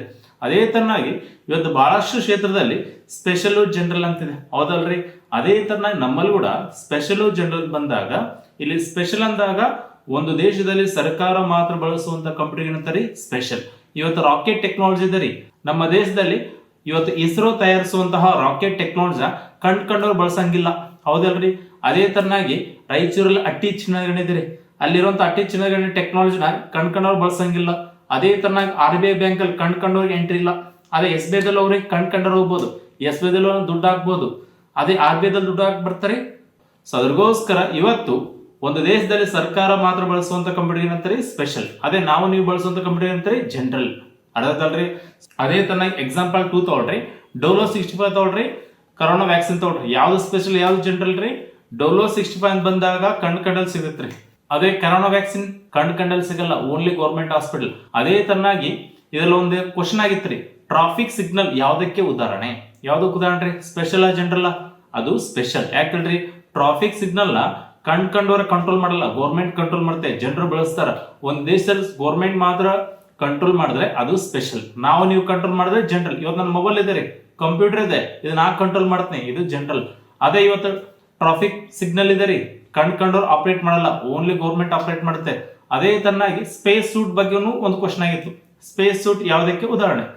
ಸ್ಪೇಸ್ ಸೂಟ್ ಅಂತ ಬಂದಾಗ ಇದನ್ನು ನೀಲ್ ಆರ್ಮ್ಸ್ಟ್ರಾಂಗ್ ಮತ್ತು ಕಲ್ಪನಾ ಚಾವ್ಲಾ ಇವರು ಬಾಹ್ಯಾಕಾಶ ಪ್ರಯಾಣ ಮಾಡಲು ಬಳಸಿದಂತ ಒಂದು ವಸ್ತ್ರ ಅಂತ ಹೇಳ್ಬೋದು. ಇದನ್ನು ಸ್ಪೇಸ್ ರಿಸರ್ಚ್ ಮಾಡಲು ಬಳಸ್ತಾರೆ. ಅದ್ರಗೋಸ್ಕರ ಸ್ಪೇಸ್ ಸೂಟ್ ಯಾವ್ದಕ್ಕೆ ಉದಾಹರಣೆ? ಇದು ಸ್ಪೆಷಲ್. ಈ ತರನಾಗಿ ಒಂದ್ ದೇಶದಲ್ಲಿ ಗೌರ್ಮೆಂಟ್ ಮಾತ್ರ ಬಳಸಿದ್ರೆ ಅದು ಸ್ಪೆಷಲ್, ನಾವು ನೀವು ಬಳಸಿದ್ರಿ ಜನರಲ್. ಈ ತರ ಏನಪ್ಪಾ ನೀವು ಈ ಒಂದು ಕಂಪ್ಯೂಟರ್ ಬಗ್ಗೆ ಅಧ್ಯಯನ ಮಾಡ್ಬೇಕು. ಯಾಕಂದ್ರೆ ಹಿಂದೆ ನಡೆದಂತಹ ಎಲ್ಲಾ ಕ್ವಶನ್ ಪೇಪರ್ ನಾ ಫಸ್ಟ್ ಏನ್ ಮಾಡಿ ಸ್ಟಡಿ ಮಾಡೀನಿ, ಅದ್ರಗೋಸ್ಕರ ನಿಮ್ಗೆ ಇಷ್ಟೆಲ್ಲ ನೀಟಾಗಿ ಹೇಳ್ತಾ ಇದೀನಿ. ಅದೇ ಇವತ್ತು ಕೆಲವು ಪುಸ್ತಕದಲ್ಲಿ ನೋಡ್ರಿ ಇಷ್ಟೆಲ್ಲ ಡೀಟೇಲ್ ಆಗಿರಲ್ಲ. ನನ್ನ ಒಂದು ಪುಸ್ತಕದಲ್ಲಿ ನಾ ಬರೆದಿರೋ ಪುಸ್ತಕದಲ್ಲಿ ಇದುವರೆಗೆ ನಡೆದಂತಹ ಎಲ್ಲಾ ಎಕ್ಸಾಮ್ ಕ್ವಶನ್ ಪೇಪರ್ ಹಾಕಿವಿ, ಅದ್ರ ಪ್ರಕಾರನೇ ನೋಟ್ಸ್ ತಯಾರು ಮಾಡಿವಿ, ಅದ್ರ ಪ್ರಕಾರನೇ ಚಾಪ್ಟರ್ ಕೊಟ್ಟಿವಿ, ಅದ್ರ ಪ್ರಕಾರ ನಿಮ್ಗೆ ಸಿಲೆಬಸ್ ಹೇಳ್ತಾ ಇದೀವಿ. ಒಂದ್ ತಿಕ್ಕೋರಿ, ಈ ಒಂದು ಕಾಂಪಿಟೇಟಿವ್ ಎಕ್ಸಾಮ್ ಅಂತ ಬಂದಾಗ ಕಂಪ್ಯೂಟರ್ ಕುರಿತು ಸಾಮಾನ್ಯ ಜ್ಞಾನ ಕೇಳ್ತಾನೆ. ಸಾಮಾನ್ಯ ಜ್ಞಾನ ಕೇಳೋ ಟೈಮಲ್ಲಿ ಇವತ್ತು ಕಂಪ್ಯೂಟರ್ ಬಗ್ಗೆ ಏನ್ ಇಂಪಾರ್ಟೆನ್ಸ್ ಇದೆ, ಆ ಒಂದು ಕಂಪ್ಯೂಟರ್ ಇಂಪಾರ್ಟೆನ್ಸ್ ಮೇಲೆ ಕ್ವಶನ್ ಕೇಳ್ತಾನ. ಅದು ಬಿಟ್ಟು ಏನಪ್ಪರ ಕಂಡದಲ್ಲಿ ಕೇಳಲ್ಲ. ಇದು ಸಮುದ್ರ ಇದ್ದಂಗ್ರಿ, ಇದ್ರಲ್ಲಿ ಮುತ್ತು ರತ್ನ ಮಾತ್ರ ಹುಡುಕ್ಬೇಕು, ಕಳಸ ಕಡ್ಡಿನ ಹುಡುಕಂಗಿಲ್ಲ. ಅದೇ ತರ ನನ್ನ ಒಂದು ಪುಸ್ತಕದಲ್ಲಿ ಮತ್ತು ನಾನು ಹೇಳುವಂತ ಕ್ಲಾಸ್ ನಲ್ಲಿ ಮುತ್ತು ರತ್ನಗಳಿರ್ತವೆ, ಕಸ ಕಡ್ಡಿ ಇರುವುದಿಲ್ಲ, ನೆನಪಿರ್ಲಿ. ಅದೇ ತರನಾಗಿ ಕಾಂಪಿಟೇಟಿವ್ ಎಕ್ಸಾಮ್ ನಿಮ್ಗೆ ಏನ್ ಅವಶ್ಯಕತೆ ಅದಷ್ಟೇ ಕಂಟೆಂಟ್ ಕೊಡ್ತೀನಿ, ಅದು ಬಿಟ್ಟು ನಾ ಎಕ್ಸ್ಟ್ರಾ ಹೇಳಲ್ಲ. ಯಾಕಂತಿಕೋರಿ ಇವತ್ತು ಈ ಒಂದು ಕಾಂಪಿಟೇಟಿವ್ ಜಗತ್ತಿಗೆ ಏನ್ ಬೇಕು, ಕಾಂಪಿಟೇಟಿವ್ ಜಗತ್ತು ಅಂತ ಬಂದಾಗ ಓನ್ಲಿ ಎಕ್ಸಾಮ್ ಪರ್ಪಸ್ ಅಲ್ಲ, ನಿನ್ನ ಒಂದು ಬದುಕಿಗಾಗಿ ಒಂದು ಕಂಪ್ಯೂಟರ್ ಹೆಂಗ್ ಬಳಸ್ಬೇಕು ಅದನ್ನು ಹೇಳ್ತೀನಿ. ಅದೇ ತರ ಈ ಒಂದು ಕಾಂಪಿಟೇಟಿವ್ ಜಗತ್ತಿಗೆ ಯಾವ ತರ ತಯಾರಾಗಬೇಕು ಅದು ಹೇಳ್ತಾನೆ. ಸೊ ಅದ್ರಗೋಸ್ಕರ ಒಂದು ಅರ್ಥ ಮಾಡ್ಕೊಡ್ರಿ, ಇಲ್ಲಿ ಕೇಳಿರುವಂತ ಕ್ವಶನ್ ನಿಮ್ಮ ಪರ್ಸನಲ್ ಲೈಫ್ಗೆ ಬಹಳ ಹತ್ತಿರ ಇದಾವ, ಅರ್ಧತ್ತಲ್ರಿ. ಅದ್ರಗೋಸ್ಕರ ಈ ಒಂದು ಸ್ಪೆಷಲ್ ಜನರಲ್ ಬಂದಾಗ ಇದು ಡಿಜಿಟಲ್ ಕಂಪ್ಯೂಟರ್ ಬರ್ತಾರೆ. ಈಗ ನಾವು ಜನರಲ್ ಕಂಪ್ಯೂಟರ್ ಕುರಿತು ಅಧ್ಯಯನ ಮಾಡೋಣ. ಈ ಒಂದು ಜನರಲ್ ಕಂಪ್ಯೂಟರ್ ಅಲ್ಲಿ ಒಟ್ಟು 4 ಟೈಪ್ಸ್ ಇದಾವೆ. ನಾವು ನೀವು ಬಳಸುವಂತ ಕಂಪ್ಯೂಟರ್ ಆದ್ರಿ ಜನರಲ್ ಕಂಪ್ಯೂಟರ್, ಜನಸಾಮಾನ್ಯರು ಬಳಸುವಂತ ಕಂಪ್ಯೂಟರ್ ಯಾವ್ರಿ ಜನರಲ್ ಕಂಪ್ಯೂಟರ್. ಒಟ್ಟು ಎಷ್ಟದ್ರಿ 4: micro, mini, mainframe, super ಅಂತ ಬರುತ್ತೆ. ಬಟ್ ಬಹಳಷ್ಟು ಪುಸ್ತಕದಲ್ಲಿ ಟೈಪ್ಸ್ ಆಫ್ ಕಂಪ್ಯೂಟರ್ ಅಂದಾಗ 4 ಅಂತ ಕೊಡ್ತಾನ. 4 ಟೈಪ್ಸ್ ಆಫ್ ಕಂಪ್ಯೂಟರ್ ಅಂದಾಗ 4 ಇಲ್ಲ, ಇರೋಷ್ಟು ಇದಾವ್ರಿ 3. ಈ 3 ಕಂಪ್ಯೂಟರ್ ಯಾವಪ್ಪ ಅಂದ್ರೆ ಅನಲಾಗು, ಡಿಜಿಟಲ್, ಹೈಬ್ರಿಡ್.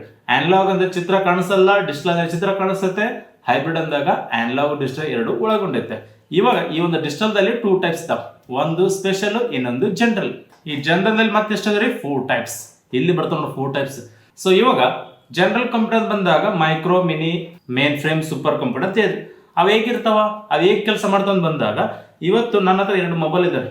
ಒಂದು ಮೊಬೈಲ್ 1 ಲಕ್ಷ ಇದೆ, ಇನ್ನೊಂದು ಮೊಬೈಲ್ 10,000 ಇದೆ ಅಂತ ಅನ್ಕೊಳ್ರಿ. ಇವಾಗ 1 ಲಕ್ಷ ಇರೋ ಮೊಬೈಲ್ ಯಾವ ಕಂಪ್ಯೂಟರ್ ಸಂಬಂಧಪಡ್ತೈತೆ, ಅದೇ ಒಂದು 10,000 ಇರೋ ಮೊಬೈಲ್ ಯಾವ್ದು ಸಂಬಂಧಪಡ್ತೈತೆ ಅಂತ ಬಂದಾಗ ಇವೆರಡು ಮೊಬೈಲ್ ನಲ್ಲಿ ಡಿಫ್ರೆನ್ಸ್ ಏನಿದೆ ರೀ? ಕ್ಯಾಮ್ರಾ, ಸ್ಟೋರೇಜ್, ಪ್ರೊಸೆಸರ್, ಸ್ಕ್ರೀನ್, ಈ ತರ ಮುಂತಾದ ಕೆಲವು ಫೀಚರ್ ಅಷ್ಟೇ ಚೇಂಜ್ ಇದಾವ. ಬಟ್ ಅಲ್ಲಿ DNA ಟೆಸ್ಟ್ ಮಾಡಕ್ ಬರಲ್ಲ. ಅಂದ್ರೆ ಏನರ್ಥ, ನೀನು ಬಳಸುವಂತಹ ಕಂಪ್ಯೂಟರ್ ಎಲ್ಲ ಏನ್ರಿ ಮೈಕ್ರೋ ಕಂಪ್ಯೂಟರ್, ಮೊಬೈಲ್, ಲ್ಯಾಪ್ಟಾಪ್ ಇವೆಲ್ಲ ಏನ್ರಿ ಮೈಕ್ರೋ ಕಂಪ್ಯೂಟರ್. ಅದೇ ಮಿನಿ, ಮೇನ್ ಫ್ರೇಮ್, ಸೂಪರ್ ಅಂದ್ರೆ ಏನು ಅಂತ ಬಂದಾಗ ಮೊನ್ನೆ ಒಂದು ಅಬ್ಸರ್ವ್ ಮಾಡ್ರಿ, ವಿಲೇಜ್ ಅಕೌಂಟೆಂಟ್ಗೆ ಅಪ್ಲಿಕೇಶನ್ ಆಗೋ ಟೈಮ್ ಸರ್ವರ್ ಸಿಗ್ಲಿಲ್ಲ. ಅದೇ ತರನಾಗಿ ಈ ಒಂದು KS, PSI, ಅದೇ ತರನಾಗಿ ಈ ತರ ಮುಂತಾದ ಎಕ್ಸಾಮ್ಗಳಿಗೆ ಅಪ್ಲಿಕೇಶನ್ ಆಗೋ ಟೈಮ್ ಲಾಸ್ಟ್ ಡೇಟ್ ಇರೋ ಟೈಮ್ ಸರ್ವರ್ ಸಿಗಲ್ಲ. ಯಾಕಪ್ಪ ಅಂದ್ರೆ ಜನರು ಜಾಸ್ತಿ ಇರ್ತಂತ ಅನ್ಕೊಂತೀವಿ. ಅದೇ ತರನಾಗಿ ಒಂದು PUC, SSLC, ಸ್ಕಾಲರ್ಶಿಪ್ ಯಾರು ಗೌರ್ಮೆಂಟ್ ಒಂದು ನೋಟಿಫಿಕೇಶನ್ ಕಳಿಸಿದಾಗ ಆ ಟೈಮಲ್ಲಿ ನಿಮ್ ಲಾಸ್ಟ್ ಡೇಟ್ ಇತ್ತಂದಿಕ್ಕರಿ ಸರ್ವರ್ ಸಿಗಲ್ಲ. ಎದಕ್ಕೆ ಸಿಗಲ್ಲ ಸರ್ವರ್? ಎಲ್ಲರೂ ಹೇಳ್ತೀರಿ ಅಲ್ಲಿ ಜನರು ಜಾಸ್ತಿ ಇರ್ತಾರೆ, ಅದಕ್ಕೋಸ್ಕರ ಸರ್ವರ್ ಸಿಗಲ್ಲ. Okay, I accept. Phone pay, Google pay ವಾರದಲ್ಲಿ ಒಂದ್ಸತಿ ಸರ್ವರ್ ಸಿಗಲ್ಲ. ಎದಕ್ಕೆ ಸಿಗಲ್ರಿ? ಜನರು ಜಾಸ್ತಿ ಇರ್ತಾರೆ. ಒಂದ್ ಅರ್ಥ ಮಾಡ್ಕೊಡ್ರಿ, IAS, KS, PEC, PSI, FDA, SDA ಮತ್ತೆ PUC, SSLC ರಿಸಲ್ಟ್ ಚೆಕ್ ಮಾಡ್ಬೇಕಂತಿಕ್ರಿ ನಮ್ಮಲ್ಲಿ ಸ್ವಲ್ಪ ಜನ ಮಾತ್ರ ಹಣ ಅಪ್ಲೈ ಮಾಡ್ತಾರೆ. ಮಿನಿಮಮ್ 1 ಲಕ್ಷ ಅನ್ಕೊಡ್ರಿ. 1 ಲಕ್ಷ ಜನ ಎಟ್ ಎ ಟೈಮ್ ಲಾಗಿನ್ ಆದಾಗ ಸರ್ವರ್ ಸಿಕ್ಕಿಲ್ಲ. Okay, I accept. ಅದೇ ಫೋನ್ ಪೇ ಗೂಗಲ್ ಪೇ ಅಂತ ಬಂದಾಗ 1 ಕೋಟಿ ಜನ ಎಟ್ ಎ ಟೈಮ್ ಲಾಗಿನ್ ಆದ್ರೂ ಸರ್ವರ್ ಸಿಗಲ್ಲ. ಅವಾಗ ನಿಮ್ಮ ಫೋನ್ ಪೇ ಗೂಗಲ್ ಪೇದಲ್ಲಿ ಪ್ರೊಸೆಸಿಂಗು ಪೆಂಡಿಂಗು ಫೇಲ್ ಅಂತ ಬರ್ತಾ ಇರುತ್ತೆ, ಸರ್ವರ್ ಬಿಸಿ ಸರ್ವರ್ ಡೌನ್ ಅಂತ ಬರ್ತಾ ಇರುತ್ತೆ. ಓಕೆ, ಯಾಕಪ್ಪ ಅಂದ್ರೆ ಜಾಸ್ತಿ ಜನರು ಇರ್ತಾರೆ. ಇವಾಗ ವಾಟ್ಸಪ್ ತೊಗೊಳ್ರಿ, ಇನ್ಸ್ಟಾಗ್ರಾಮ್ ತೊಗೊಳ್ರಿ, ಲೂಡೋ ತೊಗೊಳ್ರಿ, ಪ್ರಪಂಚದಲ್ಲಿ 800 ಕೋಟಿ ಜನ ಇದಾರೆ. ಇವತ್ತಾದ್ರೂ ರಾತ್ರಿ 12 ಗಂಟೆ ಓಪನ್ ಮಾಡ್ರಿ, ಬೆಳಗ್ಗೆ ಓಪನ್ ಮಾಡ್ರಿ, ಯಾವತ್ತಾದ್ರು ಸ್ಟ್ರಕ್ ಆಯ್ತ್ರಿ? ಆಗಿಲ್ಲ. ಯಾಕೆ ಸ್ಟ್ರಕ್ ಆಗಿಲ್ಲ? ಇಲ್ಲಿ 1 ಲಕ್ಷ ಜನ ಸ್ಟ್ರಕ್ ಆಯ್ತು, ಇಲ್ಲಿ 1 ಕೋಟಿ ಜನ ಸ್ಟ್ರಕ್ ಆಯ್ತು. ಪ್ರಪಂಚದಲ್ಲಿ 800 ಕೋಟಿ ಇದಾರಲ್ರಿ, ಯಾವತ್ತಾದ್ರು ವಾಟ್ಸಪ್ ಸ್ಟ್ರಕ್ ಆಯ್ತಾ? ನೈಟ್ 12 ಗಂಟೆ ಚಾಟ್ ಮಾಡ್ತೀರಿ, ಬೆಳಗ್ಗೆ ಚಾಟ್ ಮಾಡ್ತೀರಿ, ಯಾವತ್ತಾದ್ರು ಸ್ಟ್ರಕ್ ಆಯ್ತ್ರಿ? ಯೂಟ್ಯೂಬ್ ಸ್ಟ್ರಕ್ ಆಯ್ತಾ? ಇನ್ಸ್ಟಾಗ್ರಾಮ್ ಸ್ಟ್ರಕ್ ಆಯ್ತಾ? ಲೂಡೋ ಪಬ್ಜಿ ಸ್ಟ್ರಕ್ ಆಯ್ತಾ? ಆಗಿಲ್ಲ. ಯಾಕೆ ಸ್ಟ್ರಕ್ ಆಗಿಲ್ಲ? ಅಮೆಜಾನ್ ಫ್ಲಿಪ್ಕಾರ್ಟ್ ಯಾವತ್ತಾದ್ರು ಸ್ಟ್ರಕ್ ಆಯ್ತ್ರಿ? ಸೊ ಪ್ರಪಂಚದಲ್ಲಿ ಎಲ್ಲ ಯೂಸ್ ಮಾಡ್ತಾರಲ್ರಿ, ಅಲ್ಲಿ ಯಾಕೆ ಸ್ಟ್ರಕ್ ಆಗಿಲ್ಲ, ಇಲ್ಲಿ ಯಾಕೆ ಸ್ಟ್ರಕ್ ಆಯ್ತಾ ಅಂದ್ರೆ ಒಂದು ಅರ್ಥ ಮಾಡ್ಕೊಡ್ರಿ. ಮಿನಿ, ಮೇನ್ ಫ್ರೇಮ್, ಸೂಪರ್ ಅಂತ ಬಂದಾಗ ಇವು 3 ಸರ್ವರ್ಸ್. ಇವು 3 ಏನ್ರಿ ಸರ್ವರ್ಸ್. ಯಾರು ಇಷ್ಟು ನೀಟಾಗಿ ಹೇಳ್ಕೊಡಲ್ಲ, ಎದಕ್ಕಂತಿಕಾರಿ ಇವ್ರ ಬಗ್ಗೆ ಅವ್ರಿಗೆ ಅಷ್ಟೊಂದು ಐಡಿಯಾ ಇರಲ್ಲ. ಕೆಲವು ಜನಕ್ಕೆ, ಎಲ್ಲರಿಲ್ಲ, ಕೆಲವು ಜನಕ್ಕೆ. ಓಕೆನಾ? ಇವಾಗ ನಾನು ನೀಟಾಗಿ ನಿಮ್ಗೆ ಹೇಳ್ಕೊಡ್ತೀನಿ, ನೀಟಾಗಿ ಕೇಳು. Micro, mini, mainframe, super ಅಂತ ಬಂದಾಗ ಮೈಕ್ರೋ ಅಂದಾಗ ನೀನು ಬಳಸುವಂತ ಕಂಪ್ಯೂಟರ್ ಅದರಿ ಮೈಕ್ರೋ. ಅದೇ ಮಿನಿ, ಮೇನ್ ಫ್ರೇಮ್, ಸೂಪರ್ ಅಂದಾಗ ಇವತ್ತು ನಮ್ಮೊಂದು ಗೌರ್ಮೆಂಟ್ ಹೇಳ್ತಾ ಇದ್ದಾರೆ, ನಮ್ಮ ಒಂದು ವೆಬ್ಸೈಟ್ನ ಇಡೀ ಪ್ರಪಂಚ ಬಳಸಲ್ಲ, ಸ್ವಲ್ಪ ಜನ ಬಳಸ್ತಾರ. ಅದ್ರಗೋಸ್ಕರ ಬ್ಯಾಂಡ್ ವಿಡ್ತ್ ಇರುವಂತಹ ಒಂದು ಸರ್ವರ್ನ ಮೇಂಟೈನ್ ಮಾಡ್ದಂತ ನಮ್ಮ ಗೌರ್ಮೆಂಟ್ ಹೇಳ್ತಾರೆ. ಅದ್ರಗೋಸ್ಕರ ಮಿನಿ ಕಂಪ್ಯೂಟರ್ ಸರ್ವರ್ ಇವತ್ತು ಪಂಚಾಯತ್ ರಾಜ್ ಅಂತಿದ್ರೆ KSP ಇದೆ. ಈ ಒಂದು KSP ಅಪ್ಲಿಕೇಶನ್ ಹಾಕೋರ ಸಂಖ್ಯೆ ಬಹಳ ಅಂದ್ರೆ ಬಹಳ ಕಡಿಮೆ ಇದೆ. ಮಿನಿಮಮ್ 1 ಲಕ್ಷ ಇರ್ತಾರೆ. ಓಕೆನಾ? 1 ಲಕ್ಷಕ್ಕಿಂತ ಜಾಸ್ತಿ ಅಲ್ಲ. ಅದೇ ತರ ವಿಲೇಜ್ ಅಕೌಂಟೆಂಟ್ ಮೊನ್ನೆ ಅಪ್ಲಿಕೇಶನ್ ಹಾಕಿದ್ರೆ, ಇವಾಗ ಅಪ್ಲಿಕೇಶನ್ ಕ್ಲೋಸ್ ಡೇಟ್ ಆಯ್ತು, ಇವಾಗ ಯಾರು ಅಪ್ಲೈ ಮಾಡಲ್ಲ, ಇವಾಗ ಉಪಯೋಗ ಇಲ್ಲ ಅದ್ರದ್ದು. ಓಕೆನಾ? ಅದೇ ತರನಾಗಿ ಯೂನಿವರ್ಸಿಟಿಗಳಲ್ಲಿ ರಿಸಲ್ಟ್ ಬಿಟ್ಟಾಗ ಅಷ್ಟೇ ಏನಪ್ಪ ನಿಮ್ಗೆ ಸರ್ವರ್ ಸಿಗಲ್ಲ, ಆಮೇಲೆ ನೋಡ್ರಿ ಸರ್ವರ್ ಸಿಗುತ್ತೆ. ಆ ಟೈಮಲ್ಲಿ ಅಷ್ಟೇ ಯೂಸ್ ಆಗುತ್ತೆ ನಿಮಗೆ ಯೂನಿವರ್ಸಿಟಿ ವೆಬ್ಸೈಟ್. ಉಳಿಕೆ ಟೈಮಲ್ಲಿ ಅಷ್ಟೊಂದು ಯೂಸ್ ಆಗಲ್ಲ, ಸ್ವಲ್ಪ ಕಡಿಮೆ. ಅದ್ರಗೋಸ್ಕರ ಇಲ್ಲಿ ಬಳಕೆದಾರರ ಸಂಖ್ಯೆ ಪರ ಕಡಿಮೆ ಇದೆ. ಅದ್ರಗೋಸ್ಕರ ನಮ್ಮ ಒಂದು ಗೌರ್ಮೆಂಟ್ ಆಗಿರ್ಲಿ ಅಥವಾ ಇಂಜಿನಿಯರ್ಸ್ ಆಗಲಿ ಇವರೆಲ್ಲ ಬಳಸುವಂತ ಕಂಪ್ಯೂಟರ್ ಯಾವ ಪರ ಮಿನಿ. ಅದೇ ಇದಕ್ಕಿಂತ ಸ್ವಲ್ಪ ಹೆಚ್ಚಿನ ಪ್ರಮಾಣದಲ್ಲಿರೋದು ಯಾವ್ದ್ರಿ? ಬ್ಯಾಂಕಿಂಗ್ ಕ್ಷೇತ್ರ, ಕಸ್ಟಮರ್ ಕೇರ್. ಇಲ್ಲಿ ಇದಕ್ಕಿಂತ ಸ್ವಲ್ಪ ಹೆಚ್ಚಿನ ಜನರು ಇರ್ತಾರೆ. ಅಂತ ಟೈಮಲ್ಲಿ ನಮ್ಮ ಇಂಡಿಯಾ ತುಂಬಾ ಇದನ್ನ ಬಳಸ್ತಾ ಇರ್ತಾರೆ. ಅಂತ ಟೈಮಲ್ಲಿ phone pay, Google pay, bank ಅಂತ ಬಂದಾಗ ಇಲ್ಲಿ ಬಳಸುವಂತ ಸರ್ವರ್ ಯಾವ ಪರ? Main frame computer. ಈ ಒಂದು ಮೇನ್ ಫ್ರೇಮ್ ಕಂಪ್ಯೂಟರ್ ಬಂದಾಗ ಇವತ್ತು ನಮ್ಮಲ್ಲಿ SBI ಇದೆ, ನಮ್ಮಲ್ಲಿ ಕರ್ನಾಟಕ ಬ್ಯಾಂಕ್ ಇದೆ. ಅಂತ ಟೈಮಲ್ಲಿ ಇವತ್ತು ಕರ್ನಾಟಕ ಬ್ಯಾಂಕ್ ಸರ್ವರ್ ತಗೊಳ್ರಿ, ಮಂಗಳೂರಲ್ಲಿ ಏನಪ್ಪ ಕರ್ನಾಟಕ ಬ್ಯಾಂಕ್ ಹೆಡ್ ಕ್ವಾರ್ಟರ್. ಇವತ್ತು ಮಂಗಳೂರಲ್ಲಿರುವಂತಹ ಕರ್ನಾಟಕ ಬ್ಯಾಂಕ್ ಹೆಡ್ ಕ್ವಾರ್ಟರ್ ಅಲ್ಲಿ ಸರ್ವರ್ ಇರುತ್ತೆ. ಯಾವುದು? ಕರ್ನಾಟಕ ಬ್ಯಾಂಕ್. ಇವಾಗ ನೀವೆಲ್ಲ ಲಾಗಿನ್ ಆಗೋದು ಅಲ್ಲಿಂದ ಲಾಗಿನ್ ಆಗ್ತದೆ. ಒಂದ್ ವೇಳೆ ಅಲ್ಲಿರುವ ಸರ್ವರ್ ಡೌನ್ ಆದಂತಿಗೆ ನಿಮ್ಗೆ ಯಾರು ಸಿಗ್ನಲ್ ಸಿಗಲ್ಲ. ಓಕೆನಾ? ಅದೇ ತರನಾಗಿ ಇವತ್ತು ಸೂಪರ್ ಕಂಪ್ಯೂಟರ್ ಬಂದಾಗ ಇಡೀ ಪ್ರಪಂಚ ತುಂಬಾ ಏನಪ್ಪರ ಈ ಒಂದು ಸರ್ವರ್ ಅವೈಲೇಬಲ್ ಇರುತ್ತೆ. ಇವತ್ತು ವಾಟ್ಸಪ್, ಇನ್ಸ್ಟಾಗ್ರಾಮ್, ಫೇಸ್ಬುಕ್ ಅಂತ ಬಂದಾಗ ಇವೆಲ್ಲ ಕಡೆ ಬಳಸೋದೇನಪ್ಪರ ಸೂಪರ್ ಕಂಪ್ಯೂಟರ್. ಯಾವ್ದು ಸರಿ? Super computer. ಹಾಗಾದ್ರೆ ಇವಾಗ ಒಂದೊಂದ ನೀಟಾಗಿ ಡಿಸ್ಕಸ್ ಮಾಡ್ತಾ ಹೋಗೋಣ. ಯಾಕಂತೇಳಿ ಜಸ್ಟ್ ಒಂದು ಇಂಟ್ರೊಡಕ್ಷನ್ ಕೊಟ್ಟೆ, micro, mini, mainframe, super ಅಂದ್ರೆ ಏನಂತ. ಓಕೆನಾ? ಇವಾಗ ಒಂದೊಂದು ಬಗ್ಗೆ ಅಧ್ಯಯನ ಮಾಡ್ತಾ ಹೋಗೋಣ. ಯಾಕಂತೇಳಿ ಇವೆಲ್ಲೋದ್ರ ಮೇಲೆ ಕ್ವಶನ್ಗಳನ್ನ ಬಹಳ ನೀಟಾಗಿ ಡೆಪ್ತ್ ಆಗಿ ಕೇಳಿದಾನ. ಅರ್ಧದಲ್ರಿ ನಾ ಹೇಳೋ ಕಾನ್ಸೆಪ್ಟ್ನ ನೀಟಾಗಿ ಅರ್ಥ ಮಾಡ್ಕೊಡ್ರಿ, ನಿಮ್ಮ ಜೀವನದಲ್ಲಿ ಇವೆಲ್ಲ ಯೂಸ್ ಆಗ್ತಾವ. ಅರ್ಧದಲ್ರಿ ಇದರಲ್ಲಿ ನಾವು ಮೊದಲನೇದಾಗಿ ನೋಡೋಣ ಅಂತ ಯಾವ್ದಪ್ಪ ಅಂದ್ರೆ ಮೈಕ್ರೋ ಕಂಪ್ಯೂಟರ್ ನೋಡೋಣ. ಮೈಕ್ರೋ ಕಂಪ್ಯೂಟರ್ ಬಂದಾಗ ಇವತ್ತು ನಾವು ನೀವು ಬಳಸುವಂತಹ ಮೊಬೈಲು, ಕಂಪ್ಯೂಟರ್, ಲ್ಯಾಪ್ಟಾಪ್ ಇವೆಲ್ಲ ಯಾವುದಕ್ಕೆ ಉದಾಹರಣೆ ರೀ? ಇವೆಲ್ಲ ಮೈಕ್ರೋ ಕಂಪ್ಯೂಟರ್. ಸೊ ಈ ಒಂದು ಮೈಕ್ರೋ ಕಂಪ್ಯೂಟರ್ ಬಂದಾಗ ಈ ಒಂದು ಕಂಪ್ಯೂಟರ್ಗಳು ಮಾರುಕಟ್ಟೆಯಲ್ಲಿ ನಿಮಗೆ ವಿವಿಧ ಬೆಲೆಗಳು ಸಿಗ್ತವೆ. ಯಾವ ತರಪ್ಪ ಅಂದ್ರೆ ಅವುಗಳ ಗುಣಮಟ್ಟ ಆಧಾರದ ಮೇಲೆ. ಆ ಗುಣಮಟ್ಟ ಏನಪ್ಪಾ ಅಂದ್ರೆ ಕ್ಯಾಮ್ರಾ, ಪ್ರೊಸೆಸರ್, ಅದೇ ತರನಾಗಿ ಮೆಮೊರಿ, ಸ್ಕ್ರೀನ್, ಹೀಗೆ ಮುಂತಾದ ಫ್ಯೂಚರ್ಗಳು ನಿಮ್ಗೆ ಎಷ್ಟು ಅಮೌಂಟ್ ಕೊಡ್ತಾರೆ ಅಷ್ಟು ಅಮೌಂಟ್ ತಕ್ಕಂತೆ ಸಿಗ್ತವೆ. ಅವೇ ಯಾವ ಪರ? Micro computer. ಉದಾಹರಣೆ ನೋಡ್ತಾ ಹೋದ್ರೆ ಡೆಸ್ಕ್ಟಾಪ್ ಅಂತಿದೆ, ಲ್ಯಾಪ್ಟಾಪ್ ಇದೆ, ಪಾಮ್ ಟಾಪ್ ಇದೆ. ಹಾಗಾದ್ರೆ ಡೆಸ್ಕ್ಟಾಪ್ ಅಂದ್ರೆ ಏನು? ಡೆಸ್ಕ್ ಅಂದ್ರೆ ಟೇಬಲ್, ಟಾಪ್ ಅಂದ್ರೆ ಮೇಲೆ. ಸೊ ಟೇಬಲ್ ಮೇಲೆ ಬಳಸುವಂತ ಕಂಪ್ಯೂಟರ್ ಅಂದ್ರೆ ಡೆಸ್ಕ್ಟಾಪ್. ಓಕೆ. ನೆಕ್ಸ್ಟ್ ಲ್ಯಾಪ್ಟಾಪ್ ಅಂತಿದೆ. ಲ್ಯಾಪ್ ಅಂದ್ರೆ ತೊಡೆ ಮೇಲೆ ಬಳಸುವಂತ ಕಂಪ್ಯೂಟರ್ ಅಂದ್ರೆ ಲ್ಯಾಪ್ಟಾಪ್. ಅದೇ ಪಾಮ್ ಟಾಪ್ ಅಂತಿದೆ. ಪಾಮ್ ಅಂದ್ರೆ ಏನ್ರಿ? ಹಂಗೈಲಿ ಬಳಸುವಂತ ಕಂಪ್ಯೂಟರ್ ಅಂತಾರೆ ಪಾಮ್ ಟಾಪ್. ಮೊಬೈಲು, ಟ್ಯಾಬು ಇದೇನಪ್ಪ ಪಾಮ್ ಟಾಪ್ ಗೆ ಉದಾಹರಣೆ. ಇದರ ಮೇಲೆ ಒಂದು ಕ್ವಶನ್ ಕೇಳ್ರಿ. ಹಾಗಾದ್ರೆ ಇವಾಗ ಈ ಕ್ವಶನ್ ಏನಂತ ನೋಡ್ತಾ ಹೋದ್ರೆ ಮೈಕ್ರೋ ಅಥವಾ ಸೂಕ್ಷ್ಮ ಗಣಕಯಂತ್ರಕ್ಕೆ ಉತ್ತಮ ಉದಾಹರಣೆ ಯಾವುದು? Desktop, mini, mainframe, super computer ಅಂತಿದೆ. ಆನ್ಸರ್ ಏನ್ರಿ? ನಿಮ್ಮ ಉತ್ತರ ಏನಾಗಿರ್ಬೋದು? ಲಾಕ್ ಮಾಡೋಣ. ಯಾವ್ದು ಆನ್ಸರ್ ಹೇಳ್ರಿ? ಲಾಕ್ ಮಾಡೋಣ ಅಂತ. ಸೊ ನಿಮ್ಮ ಒಂದು ಉತ್ತರ ಏನಪ್ಪ ಅಂದ್ರೆ ಡೆಸ್ಕ್ಟಾಪ್. ಅಂಗೈಯಲ್ಲಿ ಬಳಸುವ ಸಾಧನ ಯಾವ್ದಂತ ಕೇಳೋಣ. ಅದಕ್ಕೆ ನಿಮ್ಮ ಒಂದು ಉತ್ತರ ಕೊಡಿ. First option A palm top, mini, mainframe, super ಅಂತಿದೆ. ಅದರ ಉತ್ತರ ಏನ್ರಿ? Palm top. ಆನ್ಸರ್ ಏನ್ರಿ? Palm top. ಸೊ ಅದೇ ತರನಾಗಿ ಪಾಮ್ ಟಾಪ್ ಅಂದ್ರೆ ಏನ್ರಿ? ಅಂಗೈಯಲ್ಲಿ ಬಳಸುವಂತ ಸಾಧನಕ್ಕೆ ಅಂತಾರೆ ಪಾಮ್ ಟಾಪ್. ಸೊ ಇದಕ್ಕ ಹ್ಯಾಂಡ್ ಹೆಲ್ಡ್ ಅಂತ ಕೂಡ ಕರೀತಾರೆ. ನೆನಪಲ್ಲಿ ಇನ್ನೊಂದು ಹೆಸರು ಏನಪ್ಪ? Hand held. ಹ್ಯಾಂಡ್ ಹೆಲ್ಡ್ ಅಂದ್ರೆ ಅಂಗೈಯಲ್ಲಿ ಬಳಸುವಂತ ಸಾಧನಕ್ಕೆ ಅಂತಾರೆ ಹ್ಯಾಂಡ್ ಹೆಲ್ಡ್ ಅಂತಾರೆ. ಸೊ ಹಾಗಾದ್ರೆ ಇಲ್ಲಿ ಉದಾಹರಣೆ ನೋಡ್ತಾ ಇದ್ರೆ ಮೊಬೈಲ್, ಟ್ಯಾಬ್ ಅಂತಿದೆ. ಇವೇನಪ್ಪ? ಪಾಮ್ ಟಾಪ್ ಅಥವಾ ಹ್ಯಾಂಡ್ ಹೆಲ್ಡ್ ಗೆ ಉತ್ತಮ ಉದಾಹರಣೆ ಆಗಿವೆ. ಅದಾದ ನಂತರ PDA ವಿಸ್ತರಿಸಿ. PDA ಅಂದ ತಕ್ಷಣ ಇದು PSI ದಲ್ಲಿ ಆದಂತ ಕ್ವಶನ್. PDA ವಿಸ್ತರಿಸಿ ಏನಂತಿದೆ? ಪರ್ಸನಲ್ ಡಿಜಿಟಲ್ ಅಸಿಸ್ಟೆಂಟ್ ಅಂತಿದೆ. ಸೊ ಪರ್ಸನಲ್ ಡಿಜಿಟಲ್ ಅಸಿಸ್ಟೆಂಟ್ ಅಂದ್ರೆ ಪರ್ಸನಲ್ ಅಂದ್ರೆ ವೈಯಕ್ತಿಕ, ಡಿಜಿಟಲ್ ಅಂದ್ರೆ ಸಾಧನ, ಅಸಿಸ್ಟೆಂಟ್ ಅಂದ್ರೆ ಸಹಾಯಕ. ಇವತ್ತು ನೀವು ಯಾವ್ದು ಪರ್ಸನಲ್ ಬಳಸ್ತೀರಿ? ಲ್ಯಾಪ್ಟಾಪ್ ಬಳಸ್ರಿ, ಮೊಬೈಲ್ ಬಳಸ್ರಿ, ಮತ್ತೇನಪ್ಪ ಟ್ಯಾಬ್ ಬಳಸ್ರಿ. ಮೊಬೈಲು, ಲ್ಯಾಪ್ಟಾಪ್, ಟ್ಯಾಬ್ ಬಳಸಿರ್ತಾನೆ. ಮತ್ತೆ ಈ ಒಂದು ಮೊಬೈಲು, ಟ್ಯಾಬ್ ಯಾವ್ದಕ್ಕೆ ಉದಾಹರಣೆ? ಪಾಮ್ ಟಾಪ್ ಕೂಡ ಬರ್ಬೋದು. ಅದ್ರಗೋಸ್ಕರ PDA ಉತ್ತಮ ಉದಾಹರಣೆ ಯಾವ್ದಪ್ಪ? Mobile, laptop, tab, palm top. Exam ಅಲ್ಲಿ ಲಾಂಗ್ ಫಾರ್ಮ್ ಅಷ್ಟೇ ಕೇಳೋಣ, ಮುಂಬರುವ ದಿನಗಳಲ್ಲಿ ಎಕ್ಸಾಂಪಲ್ ಮೇಲೆ ಕೇಳಬಹುದು, ಹುಷಾರಾಗಿರಿ. ಅದಾದ ನಂತರ ಕಂಪ್ಯೂಟರ್ನ ವೇಗವನ್ನು ಯಾವ್ದ್ರಲ್ಲಿ ಅಳೆಯುತ್ತಾರೆ ಅಂತ ಕೇಳ್ತ. PSI 2018 ಕೇಳ್ತ, ಅದೇ ತರ PC 2021 ಕೇಳ್ತ, ಅದೇ ತರ ಗ್ರೂಪ್ ಸಿ ಎಕ್ಸಾಮ್ ಅಲ್ಲಿ ಕೂಡ ಕೇಳಿದ್ದೇನೆ. ಸೊ ಕಂಪ್ಯೂಟರ್ ವೇಗವನ್ನು ಯಾವ್ದ್ರಲ್ಲಿ ಅಳಿತಾರೆ? Clock cycle. ಕಂಪ್ಯೂಟರ್ ವೇಗವನ್ನು ಅಳೆಯುವುದೇನ್ರಿ? ಕ್ಲಾಕ್ ಸೈಕಲ್ ನಲ್ಲಿ ಅಳೆಯುತ್ತಾರೆ. ಈ ಒಂದು ಕ್ಲಾಕ್ ಸೈಕಲ್ ಅಲ್ಲಿ ಈ ಒಂದು ಸ್ಪೀಡ್ ಯಾವ ರೂಪದಲ್ಲಿ ಇರ್ತಂದ್ರೆ ಹಡ್ಜ್ ಅಲ್ಲಿ ಇರ್ತದೆ. ಹಡ್ಜ್ ಅಂದಾಗ KHZ, MHZ, GHZ ಅಂತ ಬರುತ್ತೆ. ಇವತ್ತು ನೀವು ಯಾವ್ದಾದ್ರು ಮೊಬೈಲ್ ತಗೊಳ್ರಿ, ಆ ಒಂದು ಮೊಬೈಲ್ ಅಲ್ಲಿ ಪ್ರೊಸೆಸರ್ ಅಂತ ಇರುತ್ತೆ. ಆ ಪ್ರೊಸೆಸರ್ ಸ್ಪೀಡ್ ಅಂತ ಬಂದಾಗ ಗೀಗಾ ಹರ್ಟ್ಸ್ ಅಲ್ಲಿ ಇರುತ್ತೆ. ಓಕೆನಾ? ಗೀಗಾ ಹರ್ಟ್ಸ್ ಅಂತ ಬಂದಾಗ ಏನಪ್ಪ? ಗೀಗಾ ಅಂದ್ರೆ ಏನ್ರಿ? 100 ಕೋಟಿ. ಬಿಲಿಯನ್. ಗೀಗಾ ಅಂದಾಗ ಏನ್ರಿ? 1 ಬಿಲಿಯನ್ಗೆ ಸಮ. 1 ಬಿಲಿಯನ್ ಅಂದ್ರೆ ಏನ್ರಿ? 100 ಕೋಟಿ.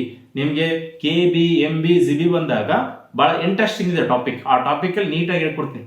ಕಿಲೋ ಅಂದ್ರೆ ಏನು, ಮೆಗಾ ಅಂದ್ರೆ ಏನು, ಗೀಗಾ ಅಂದ್ರೆ ಏನು, ಮೆಗಾ ಪಿಕ್ಸೆಲ್ ಅಂತ ನೆನಪಿರ್ಲಿ. ಅದ್ರಗೋಸ್ಕರ ನಿಮ್ಗೆ MB, KB, GB ಬಂದಾಗ ಹೇಳ್ತೀನಿ. ಇವಾಗ ಜಸ್ಟ್ ಕೇಳ್ರಿ, ಕಂಪ್ಯೂಟರ್ನ ವೇಗ ನಡೆಯೋದು ಕ್ಲಾಕ್ ಸೈಕಲ್, ಅದರ ಸ್ಪೀಡ್ ಯಾವ ರೂಪದಲ್ಲಿ ಇರ್ತಾರೆ? ಹರ್ಟ್ಜ್. PSI 2018 ಕಂಪ್ಯೂಟರ್ ವೇಗಕ್ಕೆ ಏನು, PSI 2020 ಸೂಪರ್ ಕಂಪ್ಯೂಟರ್ ವೇಗಕ್ಕೆ ಏನು, ಅದಾದ ನಂತರ PC 2021 ಕಂಪ್ಯೂಟರ್ ವೇಗಕ್ಕೆ ಏನು. ಇವಾಗ ಏನ್ ಮಾಡಿದ್ರೆ ಸ್ವಲ್ಪ ಮುಂದುವರ್ಸಿ ಆ ಒಂದು ಸ್ಪೀಡ್ ಯಾವ ರೂಪದಲ್ಲಿ ಇದೆ ಅಂತ ಕೇಳ್ಬಿಟ್ಟಣ. ಸೊ ಇಲ್ಲಿ ಕ್ವಶನ್ ನೋಡ್ತಾ ಹೋದ್ರೆ ಇದು RSI ಎಕ್ಸಾಮ್ ಅಲ್ಲಿ ಕೇಳಿದ್ದಾರೆ. ಏನಪ್ಪಾ ಅಂದ್ರೆ ಪ್ರೊಸೆಸರ್ ಚಿಪ್ ನ ವೇಗ ಯಾವ ರೂಪದಲ್ಲಿ ಇರುತ್ತೆ ಅಂತ ಕೇಳಿದ್ದಾರೆ. ಯಾವ್ದ್ರಿ? ಅಲ್ಲಿ KBPS, MBPS, MHZ, none of above ಅಂತಿದೆ. ಆನ್ಸರ್ ಏನ್ರಿ? MHZ. ಅರ್ಥದಲ್ರಿ? ಇಲ್ಲಿ KBPS ಅಂತ ಬಂದಾಗ ಕಿಲೋಬೈಟ್ ಪರ್ ಸೆಕೆಂಡ್, MBPS ಅಂದ್ರೆ ಏನ್ರಿ? Megabyte per second. ಇಲ್ಲಿ KBPS ಅಂತ ಬರುತ್ತೆ. KB, B ಕ್ಯಾಪಿಟಲ್ ಇದ್ರೆ ಬೈಟ್, B ಸ್ಮಾಲ್ ಇದ್ರೆ ಬಿಟ್. ಅರ್ಥದಲ್ರಿ? ಸೊ ಇಲ್ಲಿ KBPS, MBPS ಅಲ್ಲಿ ನೆನಪಿರ್ಲಿ, B ಅನ್ನೋದು ಕ್ಯಾಪಿಟಲ್ ಇದ್ರೆ ಏನ್ರಿ? ಅದು ಬೈಟ್. B ಅನ್ನೋದು ಸ್ಮಾಲ್ ಇದ್ರೆ ಬಿಟ್. ಮೊನ್ನೆ ಎಕ್ಸಾಂಪಲ್ ಇದನ್ನು ಕ್ವಶನ್ ಕೇಳಿ, ಅದ್ರಗೋಸ್ಕರ ಇಲ್ಲಿ ಅಬ್ಸರ್ವ್ ಮಾಡ್ರಿ. ನೀವು ನಾಳೆ ಏನಾದ್ರು ಒಂದು ಮೊಬೈಲ್ ಕೊಂಡ್ಕೊಂಡು ಅಂತಿಕ್ರಿ, ಮೊಬೈಲ್ ಅಲ್ಲಿ ಏನೇನಿದೆ ಬಾಕ್ಸ್ ಲೆವೆಲ್ಲ ನೋಡ್ರಿ ಸ್ವಲ್ಪ. ಅದೇ ತರ ನಾಳೆ ಆನ್ಲೈನ್ ದಲ್ಲಿ ಏನೋ ಮೊಬೈಲ್ ಪರ್ಚೇಸ್ ಮಾಡುತ್ತೆ, ಅಲ್ಲಿರುವಂತ ಎಲ್ಲ ವರ್ಡ್ಸ್ ಓದ್ಕೊಂಡ್ ಬಾಪಿ. ಅರ್ಥ ಆಗ್ತಿಲ್ಲ ಯಾಕಂತಿಕ್ರಿ, ಅಲ್ಲಿ ಸ್ಕ್ರೀನ್ ಇರುತ್ತೆ, LCD ಅಂತ ಇರುತ್ತೆ, ಅದ್ರ ಮೇಲೆ ಕ್ವಶನ್ ಆಗೈತೆ. ಪ್ರೊಸೆಸರ್ ಸ್ಪೀಡ್ ಮೇಲೆ ಕ್ವಶನ್ ಆಗೈತೆ, ರ್ಯಾಮ್, ರೋಮ್ ಅದ್ರ ಮೇಲೆ ಕ್ವಶನ್ ಆಗಿದೆ. ಅವ್ರದಲ್ರಿ ಮೆಗಾ ಪಿಕ್ಸೆಲ್ ಅದ್ರ ಮೇಲೆ ಕ್ವಶನ್ ಆಗಿದೆ. ಓಕೆನಾ? ಈ ತರ ನೀನ್ ನೋಡುವಂತಹ ಆ ಒಂದು ಸಾಧನದಲ್ಲಿರುವಂತಹ ಕೆಲವೊಂದು ಪಾಯಿಂಟ್ಸ್ ಇದಲ್ರಿ, ಆ ಪಾಯಿಂಟ್ಸ್ ಮೇಲೆ ಕ್ವಶನ್ ಆಯ್ತು. ಅದೇ ತರ ನೀ ಬಳಸುವಂತ ವಸ್ತು ಅದ್ರಲ್ಲಿರುವಂತ ಎಲ್ಲ ಅಂಶಗಳ ಬಗ್ಗೆ ನಿನ್ಗೆ ಅರಿವು ಇರುತ್ತೆ, ಬಟ್ ಇವೇ ಅಂತ ಗೊತ್ತಿರಲ್ಲ. ಅದ್ರಗೋಸ್ಕರ ಅವೆಲ್ಲರ ನಾನು ನಿಮ್ಗೆ ಅರ್ಥ ಮಾಡಿಸ್ಕೊಡ್ತೀನಿ. ಓಕೆನಾ? ಅದ್ರ ಬಗ್ಗೆ ಅನುಭವ ಐತ್ರಿ, ಬಟ್ ಅರಿವಿಲ್ಲ ನಿನ್ಗೆ. ಅದ್ರ ಬಗ್ಗೆ ನಿನ್ಗೆ ಗೊತ್ತೈತೆ, ಬಟ್ ಇದೇ ಅದಂತ ಗೊತ್ತಿಲ್ಲ. ಅದ್ರಗೋಸ್ಕರ ಅಲ್ಲಿ ನಿನ್ಗೆ ಪ್ರಾಕ್ಟಿಕಲ್ ಗೊತ್ತೈತೆ, ಥಿಯರಿ ನಾ ಎಕ್ಸ್ಪ್ಲೈನ್ ಮಾಡ್ತೇನೆ ಕೇಳು. ಪ್ರೊಸೆಸರ್ ಚಿಪ್ನ ವೇಗನ ಯಾವ್ದ್ರಲ್ಲಿ ಇರ್ತಾರ್ರಿ? ಹರ್ಟ್ಜ್. ಓಕೆನಾ? ಹರ್ಟ್ಜ್ ಅಂದಾಗ ಏನ್ ಇರ್ತಾರೆ? ಕಿಲೋ ಹರ್ಟ್ಜ್ ಇರುತ್ತೆ, ಮೆಗಾ ಇರುತ್ತೆ, ಗೀಗಾ ಇರುತ್ತೆ. ಬಟ್ ಇಲ್ಲಿ ಏನ್ ಕೇಳಿ ನಾವು ಮೆಗಾ ಕೇಳ್ಯಾನ, ಹೌದಲ್ಲ? ಅದ್ರಗೋಸ್ಕರ ಸ್ವಲ್ಪ ನಾಳೆ ಮೊಬೈಲ್ ತಗೊಂಡ ಟೈಮಲ್ಲಿ ನೀ ಏನ್ ತಗೊಂತಿಲ್ಲ ಮೊಬೈಲ್ ಮೇಲೆ ಇರೋ ಫೀಚರ್ಸ್ ಬಗ್ಗೆ ಸ್ವಲ್ಪ ಗಮನ ಇರ್ಲಿ. ಅರ್ಥ ಆಯ್ತಾ? ಸೊ ನೆಕ್ಸ್ಟ್ ಮಿನಿ ಕಂಪ್ಯೂಟರ್ ಬರುತ್ತೆ. ಮಿನಿ ಕಂಪ್ಯೂಟರ್ ಬಂದಾಗ ಈ ಒಂದು ಕಂಪ್ಯೂಟರ್ ಬಂದಾಗ ನೆನಪಿರ್ಲಿ, ಸಣ್ಣ ಕ್ಷೇತ್ರದಲ್ಲಿ ಕಡಿಮೆ ಪ್ರಮಾಣದ ಕ್ಷೇತ್ರದಲ್ಲಿ ಈ ಒಂದು ಕಂಪ್ಯೂಟರ್ ಬಳಸ್ತಾರೆ. ಇದೊಂದು ಸರ್ವರ್, ಇದು ಕಂಪ್ಯೂಟರ್ ದಂಗೆ ಇರ್ತಾರೆ. ಬಟ್ ಒಂದು ಸೆಕೆಂಡ್ಗೆ ಮಿನಿಮಮ್ ಒಂದು 10,000 ಜನಕ್ಕಿನಪರ ಡಾಟಾನ ಎಟ್ ಎ ಟೈಮ್ ಶೇರ್ ಮಾಡುತ್ತೆ. ಮಿನಿ ಕಂಪ್ಯೂಟರ್ ಅನ್ನೋದು ಇದೊಂದು ಸರ್ವರ್. ಇದೇನ್ ಮಾಡ್ತಪ್ಪ ಅಂದ್ರೆ ಆನ್ ದ ಸ್ಪಾಟ್ ಒಂದು ಸೆಕೆಂಡ್ಗೆ 10,000 ಜನಕ್ಕಿನಪರ ಈ ಒಂದು ಡಾಟಾನ ಶೇರ್ ಮಾಡುತ್ತೆ. ಅದೇ ಯಾವ್ದಪ್ಪರ? Mini computer. ಅದೇ ಮೇನ್ ಫ್ರೇಮ್ ಅಂದಾಗ ಏನ್ರಿ? ಒಂದು ಸೆಕೆಂಡ್ಗೆ 1,00,000 ಜನಕ್ಕೆ ಶೇರ್ ಮಾಡುತ್ತೆ. ಅದೇ ಸೂಪರ್ ಅಂದಾಗ ಏನ್ರಿ? 1,00,00,000 ಜನಕ್ಕೆ ಶೇರ್ ಮಾಡುತ್ತೆ. ಸೊ ಒಂದು ಸೆಕೆಂಡ್ಗೆ 10,000 ಜನಕ್ಕೆ ಡಾಟಾವನ್ನು ಶೇರ್ ಮಾಡಲು ಬಳಸುವಂತ ಕಂಪ್ಯೂಟರ್ ಆದ್ರೆ ಮಿನಿ ಕಂಪ್ಯೂಟರ್. ಬಟ್ ಬುಕ್ದಲ್ಲಿ 500 ಅಂತಿದೆ, ಬಟ್ ರಿಯಲ್ ಆಗಿ ಇವತ್ತೇನಪ್ಪ ಈ ಒಂದು ಮಿನಿ ಕಂಪ್ಯೂಟರ್ ಬಂದಾಗ 10,000ಕ್ಕಿಂತ ಸ್ವಲ್ಪ ಹೆಚ್ಚಿನ ಪ್ರಮಾಣದಲ್ಲಿ ಒಂದು ಸೆಕೆಂಡ್ಗೆ ಡಾಟಾನ ಶೇರ್ ಮಾಡುತ್ತೆ. ಇವತ್ತು ನಮ್ಮ ಗೌರ್ಮೆಂಟ್ ಅಂತ ಬಂದಾಗ ಈ ಕಂಪ್ಯೂಟರ್ ಜಾಸ್ತಿ ಬಳಸ್ತದೆ. ಯಾಕಂತ ಕೇಳಿ ಇಡೀ ಪ್ರಪಂಚದ ಬಳಸಲ್ಲ. ನಮ್ಮ ಒಂದು ಆಧಾರ್ ಕಾರ್ಡ್ ವೆಬ್ಸೈಟ್ ಆಗಿರಲಿ, ನಮ್ಮ ಒಂದು ಗೌರ್ಮೆಂಟ್ ವೆಬ್ಸೈಟ್ ಆಗಿರಲಿ, ನಮ್ಮ KSB ವೆಬ್ಸೈಟ್ ಆಗಲಿ, KPS ಆಗಿರಲಿ, KE ಆಗಿರಲಿ, ಮತ್ತೆ ಯೂನಿವರ್ಸಿಟಿ ವೆಬ್ಸೈಟ್ ಆಗಲಿ, ಇಡೀ ಪ್ರಪಂಚ ಬಳಸಲ್ಲ, ಸ್ವಲ್ಪ ಜನ ಬಳಸ್ತಾರೆ. ಅದ್ರಗೋಸ್ಕರ ಅವ್ರು ಯಾಕಪ್ಪ ಆ ಸರ್ವರ್ಗೆ ಅಷ್ಟು ಅಮೌಂಟ್ ಕೊಡ್ಬೇಕು, ಅದ್ರಗೋಸ್ಕರ ಸಣ್ಣ ಪ್ರಮಾಣದಲ್ಲಿರುವಂತಹ ಈ ಒಂದು ಮಿನಿ ಕಂಪ್ಯೂಟರ್ ಸರ್ವರ್ನ ಬಳಸ್ತಾರೆ. ಯಾವ್ದಪ್ಪ ಅಂದ್ರೆ ಅದೇ ಮಿನಿ ಕಂಪ್ಯೂಟರ್. ಇದ್ರಲ್ಲಿ ಬಹಳಷ್ಟು ಕಂಪನಿ ಬರ್ತಾವ್ರಿ. ನೀವು ಅಮೌಂಟ್ ಹೆಂಗ್ ಕೊಡ್ತಾ ಹಂಗೆ ಸಿಗ್ತಾರೆ. ಇಲ್ಲಿ ಏನ್ ಕಾಣ್ತದೆ ನೋಡ್ರಿ, ಇಲ್ಲಿ ನೀವು ಗೂಗಲ್ ಸರ್ಚ್ ಮಾಡಿದ ತಕ್ಷಣ ಇಲ್ಲಿ ನಿಮ್ಗೆ ಡಿಫ್ರೆಂಟ್ ಅಮೌಂಟ್ಗೆ ಡಿಫ್ರೆಂಟ್ ಕಂಪ್ಯೂಟರ್ ಸಿಗ್ತಾರೆ. ನನ್ನ ಒಂದು ಡಾಟಾ ನೀವೆಲ್ಲ ನೋಡಕಚ್ಚಿ, ನನ್ನ ಒಂದು ಕ್ಲಾಸ್ ಎಲ್ಲ ಕೇಳ್ತಾರೆ. ನನ್ನ ಫ್ರೆಂಡ್ ಒಬ್ಬರು ಇದ್ರೆ ಅವ್ರು ಗೂಗಲಲ್ಲಿ ಕೆಲಸ ಮಾಡ್ತಾರೆ. ಇವತ್ತು ಅವರು ಆ ಒಂದು ಗೂಗಲ್ ಕೆಲಸ ಬಿಟ್ಟು ಇವಾಗ ಏನ್ ಮಾಡ್ತಾರೆ, ಒಂದು ಸರ್ವರ್ ಇಟ್ಟಿದ್ದಾರೆ. ಓಕೆನಾ, ಆ ಸರ್ವರ್ದಲ್ಲಿ ಏನಪ್ಪ ಅವರು ಸಿಂಪಲ್ ಆಗಿ ಇಲ್ಲೇನ್ ಕಾಣ್ತಾ ಇದೇ ತರ ಒಂದು ಸರ್ವರ್ ಬೈ ಮಾಡಿ ಕೇಸಿ ಅಲ್ಲಿ ತಮ್ಮ ಒಂದು ಆಫೀಸಲ್ಲಿ ಇಟ್ಟಿದ್ದಾರೆ. ಇವಾಗ ನಂದೆಲ್ಲ ಡಾಟಾ ತಗೊಂಡು ಹೋಗಿಸಿ ಅವರೊಂದು ಕಂಪ್ಯೂಟರ್ ಹಾಕಿನಿ. ಇವಾಗ ಅವ್ರೇನ್ ಮಾಡ್ರಿ, ನನಗೊಂದು ಲಾಗಿನ್ ಕೊಟ್ಟ. ನಾ ಏನೇ ಮಾಡಿದೆ ಎಲ್ಲ ಕ್ಲಾಸ್ ಎಲ್ಲ ಆ ಒಂದು ಏನ್ ಮಾಡ್ಬೇಕು, ನಾನು ಲಾಗಿನ್ ಮಾಡ್ಕೊಂಡು ಆ ಒಂದು ಕಂಪ್ಯೂಟರ್ ಡಾಟಾನ ಸ್ಟೋರ್ ಮಾಡ್ಬೇಕು. ಅದ್ರ ಮುಖಾಂತರ ನೀವೆಲ್ಲ ನೋಡ್ತಾರೆ. ಇವತ್ತು ನಾನು ಡಾಟಾ ನೋಡ್ದಂದಿಕ್ರೆ ನಾನಿಂದ ನೋಡ್ತಾ ಇಲ್ಲ, ಅಲ್ಲಿಂದ ನೋಡ್ತಾ ಇದ್ರಿ, ಆ ಒಂದು ಸರ್ವರ್ ಇಂದ ನೋಡ್ತಾರೆ. ಇವತ್ತು ಏನಾರು ಆ ಒಂದು ಸರ್ವರ್ ಡೌನ್ ಆಯ್ತು ಅಂದಿಕ್ರೆ ನನ್ನ ಕ್ಲಾಸೇ ಬರಲ್ಲ ನಿಮಗೆ. ಅದ್ರಗೋಸ್ಕರ ಇವತ್ತು ನಾವು ಬಳಸುವಂತಹ ಕಂಪ್ಯೂಟರ್ ಬಂದಾಗ ಕಡಿಮೆ ಪ್ರಮಾಣದ ಇದ್ರೆ ಅದು ಮಿನಿ. ಇವತ್ತು ನನ್ನ ಒಂದು ಕ್ಲಾಸ್ಗೆ ಸ್ವಲ್ಪ ಜನ ಬರ್ತಾರೆ, ಮುಂದೊಂದು ದಿನ ಏನಾದ್ರು ಕೋಟಿ ಅಂತ ಜನ ಬಂದಿದ್ದಕ್ಕೆ ನಾನು ಸೂಪರ್ ಕಂಪ್ಯೂಟರ್ ಬಳಸ್ಬೇಕು. ಇವತ್ತು ನಾನು ಬಳಸೋದೇನಪ್ಪ ಮಿನಿ ಕಂಪ್ಯೂಟರ್ ಸರ್ವರ್ ಬಳಸ್ತಾ ಇದೀನಿ. ಇವತ್ತು ನಾನು ಬಳಸುವಂತ ಕಂಪ್ಯೂಟರ್ ಆದ್ರೆ ಮಿನಿ ಕಂಪ್ಯೂಟರ್ ಸರ್ವರ್. ಅದಕ್ಕೆ ನಾವೇನಂತೀವಿ, ಮಿಡ್ ರೇಂಜ್ ಸರ್ವರ್ ಅಂತ ಕರಿತೀವಿ. ಈ ಒಂದು ಕಂಪ್ಯೂಟರ್ ಹೆಚ್ಚಾಗಿ ಬಳಸ್ತಾರೆ ಬಿಲ್ಲಿಂಗ್, ಅಕೌಂಟಿಂಗ್ ಇತರ ಕ್ಷೇತ್ರಗಳಲ್ಲಿ ಇದನ್ನು ಹೆಚ್ಚಾಗಿ ಬಳಸ್ತಾರೆ. ಓಕೆನಾ, ಅದೇ ತರನಾಗಿ ಇಂದ ಕ್ವಶನ್ ಕೇಳ್ದ, ವಿಶ್ವವಿದ್ಯಾಲಯದಲ್ಲಿ ಬಳಸುವಂತಹ ಕಂಪ್ಯೂಟರ್ ಯಾವ್ದ್ರಿ? Micro, mini, mainframe, super. ಯಾವ್ದಪ್ಪ ಮಿನಿ ಕಂಪ್ಯೂಟರ್.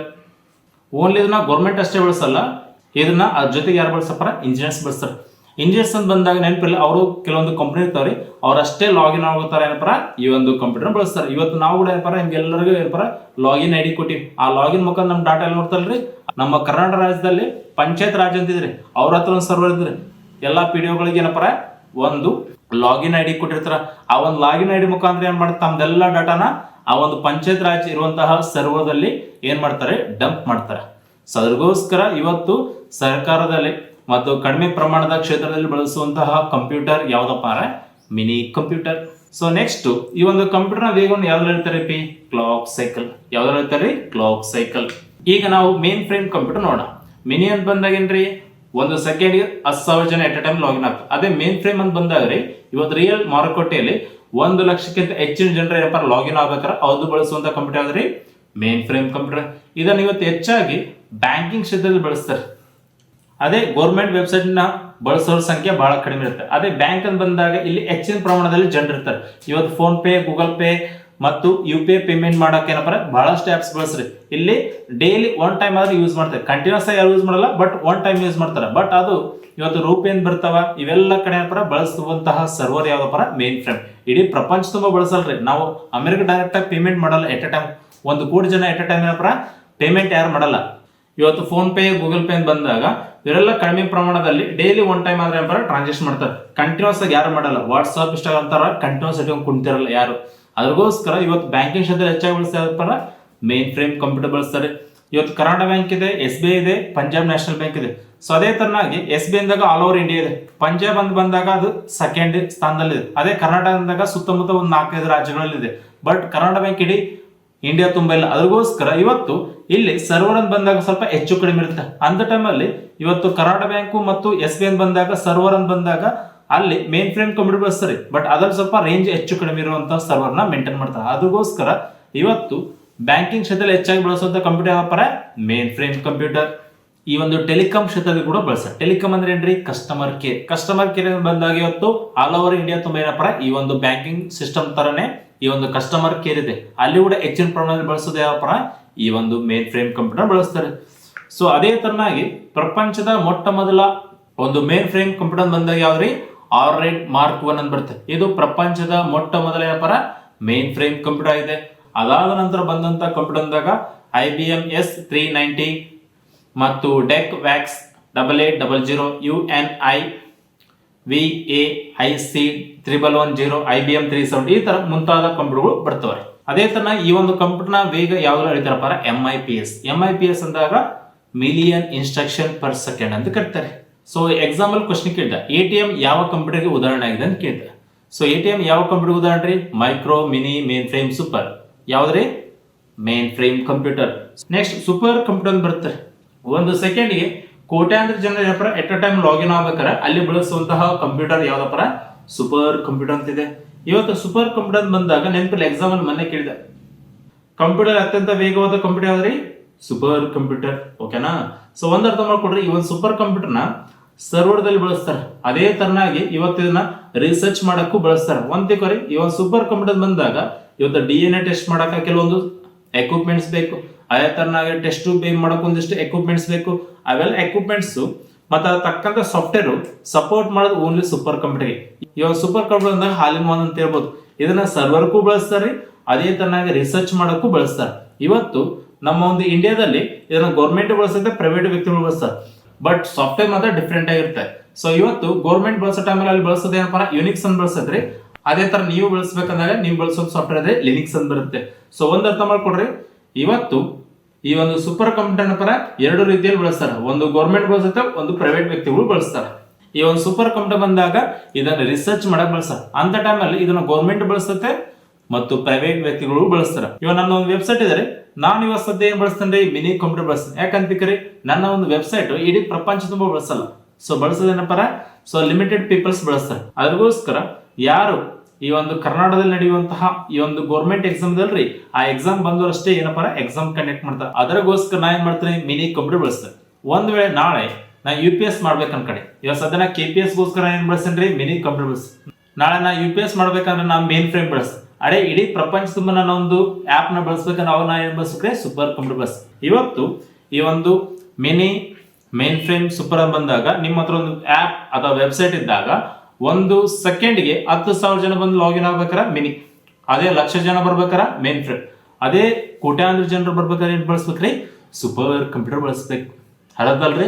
ಸೊ ಹಾಗಾಗಿ ಇವತ್ತು ಈ ಒಂದು ಸೂಪರ್ ಕಂಪ್ಯೂಟರ್ನ ವಾಟ್ಸಪ್, ಇನ್ಸ್ಟಾಗ್ರಾಮ್, ಫೇಸ್ಬುಕ್ ಅವರು ಬಳಸ್ತಾರೆ. ಅದಕ್ಕೋಸ್ಕರ ರಾತ್ರಿ ಓಪನ್ ಮಾಡಿದ್ರು ಸ್ಟ್ರಕ್ ಆಗಲ್ಲ, ಬೆಳಗ್ಗೆ ಓಪನ್ ಮಾಡಿದ್ರು ಸ್ಟ್ರಕ್ ಆಗಲ್ಲ. ಅದೇ PC, PSI ಅದೇ ತರ ವಿಲೇಜ್ ಅಕೌಂಟ್ PDO ಅಪ್ಲಿಕೇಶನ್ ಹಾಕೋ ಟೈಮಲ್ಲಿ ಪೇಮೆಂಟ್ ಪ್ರಾಬ್ಲಮ್ ಆಗುತ್ತೆ, ಸರ್ವರ್ ಸರಿ ಸಿಗಲ್ಲ, ಎದಕ್ ಸಿಗಲ್ಲ ತಿಳ್ಕೊರಿ, ಅಲ್ಲಿ ಆ ಒಂದು ಕಂಪ್ಯೂಟರ್ ರೇಂಜ್ ಏನಪ್ಪರ ಕಡಿಮೆ ಇದೆ. ಅದ್ರಗೋಸ್ಕರ ಆದಷ್ಟು ಏನಪ್ಪರ ಲಾಸ್ಟ್ ಡೇಟ್ ಇದ್ದಾಗ ಯಾವುದೇ ಕಾರಣಕ್ಕೂ ಯಾರು ಅಪ್ಲಿಕೇಶನ್ ಹಾಕಕ್ ಹೋಗ್ಬೇಡಿ. ಬೆಟರ್ ದೆನ್ ಏನ್ ಮಾಡ್ಬೇಕ್ರಿ, ಅಡ್ವಾನ್ಸ್ ಆಗ ಅಪ್ಲಿಕೇಶನ್ ಹಾಕ್ಬೇಕು. ಸೊ ಹಾಗಾದ್ರೆ ಈ ಒಂದು ಸೂಪರ್ ಕಂಪ್ಯೂಟರ್ ಬಗ್ಗೆ ನಾವು ಏನ್ ಸ್ಟಡಿ ಮಾಡ್ಬೇಕಂತ ಬಂದಾಗ ನೆನಪಿರ್ಲಿ, ಈ ಒಂದು ಸೂಪರ್ ಕಂಪ್ಯೂಟರ್ನ ಹೆಚ್ಚಾಗಿ ಇವತ್ತು ರಿಸರ್ಚ್ ಮಾಡಕ್ ಬಳಸ್ತಾರೆ. ಇದೊಂದು ಕಂಪ್ಯೂಟರ್, ಇದೊಂದು ಸರ್ವರ್. ಅದೇ ತರನಾಗಿ ಈ ಒಂದು ಸೂಪರ್ ಕಂಪ್ಯೂಟರ್ ಬಂದಾಗ ನೆನಪಿರ್ಲಿ, ಇವತ್ತು ರಿಸರ್ಚ್ ಮಾಡೋ ಟೈಮಲ್ಲಿ ಇದರಲ್ಲಿ ಬಳಸುವಂತಹ ಸಾಫ್ಟ್ವೇರ್ ಅಂತ ಬರ್ತಾರೆ. ಇವತ್ತು ಗೌರ್ಮೆಂಟ್ ಬೇರೆ ಸಾಫ್ಟ್ವೇರ್ ಬಳಸುತ್ತಾರೆ, ನೀವು ಕೂಡ ಬೇರೆ ಸಾಫ್ಟ್ವೇರ್ ಬಳಸಬೇಕು. ನೆನಪಿರ್ಲಿ, ಗೌರ್ಮೆಂಟ್ ಅಂತ ಬಂದಾಗ ಅಲ್ಲಿ ಬಳಸುವಂತ ಸಾಫ್ಟ್ವೇರ್ ಯುನಿಕ್ಸ್ ಅಂತ ಬಳಸ್ತಾರೆ. ಅದೇ ಪ್ರೈವೇಟ್ ಅಂತ ಬಂದಾಗ ನಾವು ನೀವು ಬಳಸಬೇಕಾದಾಗ ಏನ್ ಬಳಸ್ಬೇಕು, ಲಿನಿಕ್ಸ್ ಬಳಸು. ನಾಳೆ ಯಾರು ನೀವು ಸೂಪರ್ ಕಂಪ್ಯೂಟರ್ ಬಂದಾಗ ಆನ್ಲೈನ್ದಲ್ಲಿ 6 ಲಕ್ಷ ಇರ್ತಾರೆ, ಯಾರು ಪರ್ಚೇಸ್ ಮಾಡೋದ್ರ ಮಾಡ್ರಿ, ನೀವು ಸರ್ವರ್ ಆಗಿ ಏನಪ್ಪ ಬಳಸ್ಬೋದು. ಇಲ್ಲಂತಿಕರೆ ನೀವು ರಿಸರ್ಚ್ ಮಾಡ್ಬೇಕಂದ್ರು, DNA ಟೆಸ್ಟ್ ಮಾಡ್ಬೇಕಾದ್ರು, ಟೆಸ್ಟ್ ಟ್ಯೂಬ್ ಮಾಡ್ಬೇಕಾದ್ರು, ಏನೇ ಇತ್ಯಾದಿ ಏನಾದ್ರು ಒಂದು ರಿಸರ್ಚ್ ಮಾಡ್ಬೇಕಾದ್ರು ನೀವು ಬಳಸುವಂತ ಕಂಪ್ಯೂಟರ್ ಆದ್ರೆ ಈ ಒಂದು ಸೂಪರ್ ಕಂಪ್ಯೂಟರ್ ಬಳಸ್ಬೇಕು. ಈ ಒಂದು ಮೆಡಿಕಲ್ ಮತ್ತು ಸ್ಪೇಸ್ ರಿಸರ್ಚ್ ಮಾಡಲು ಹೆಚ್ಚಾಗಿ ಬಳಸ್ತಾರೆ.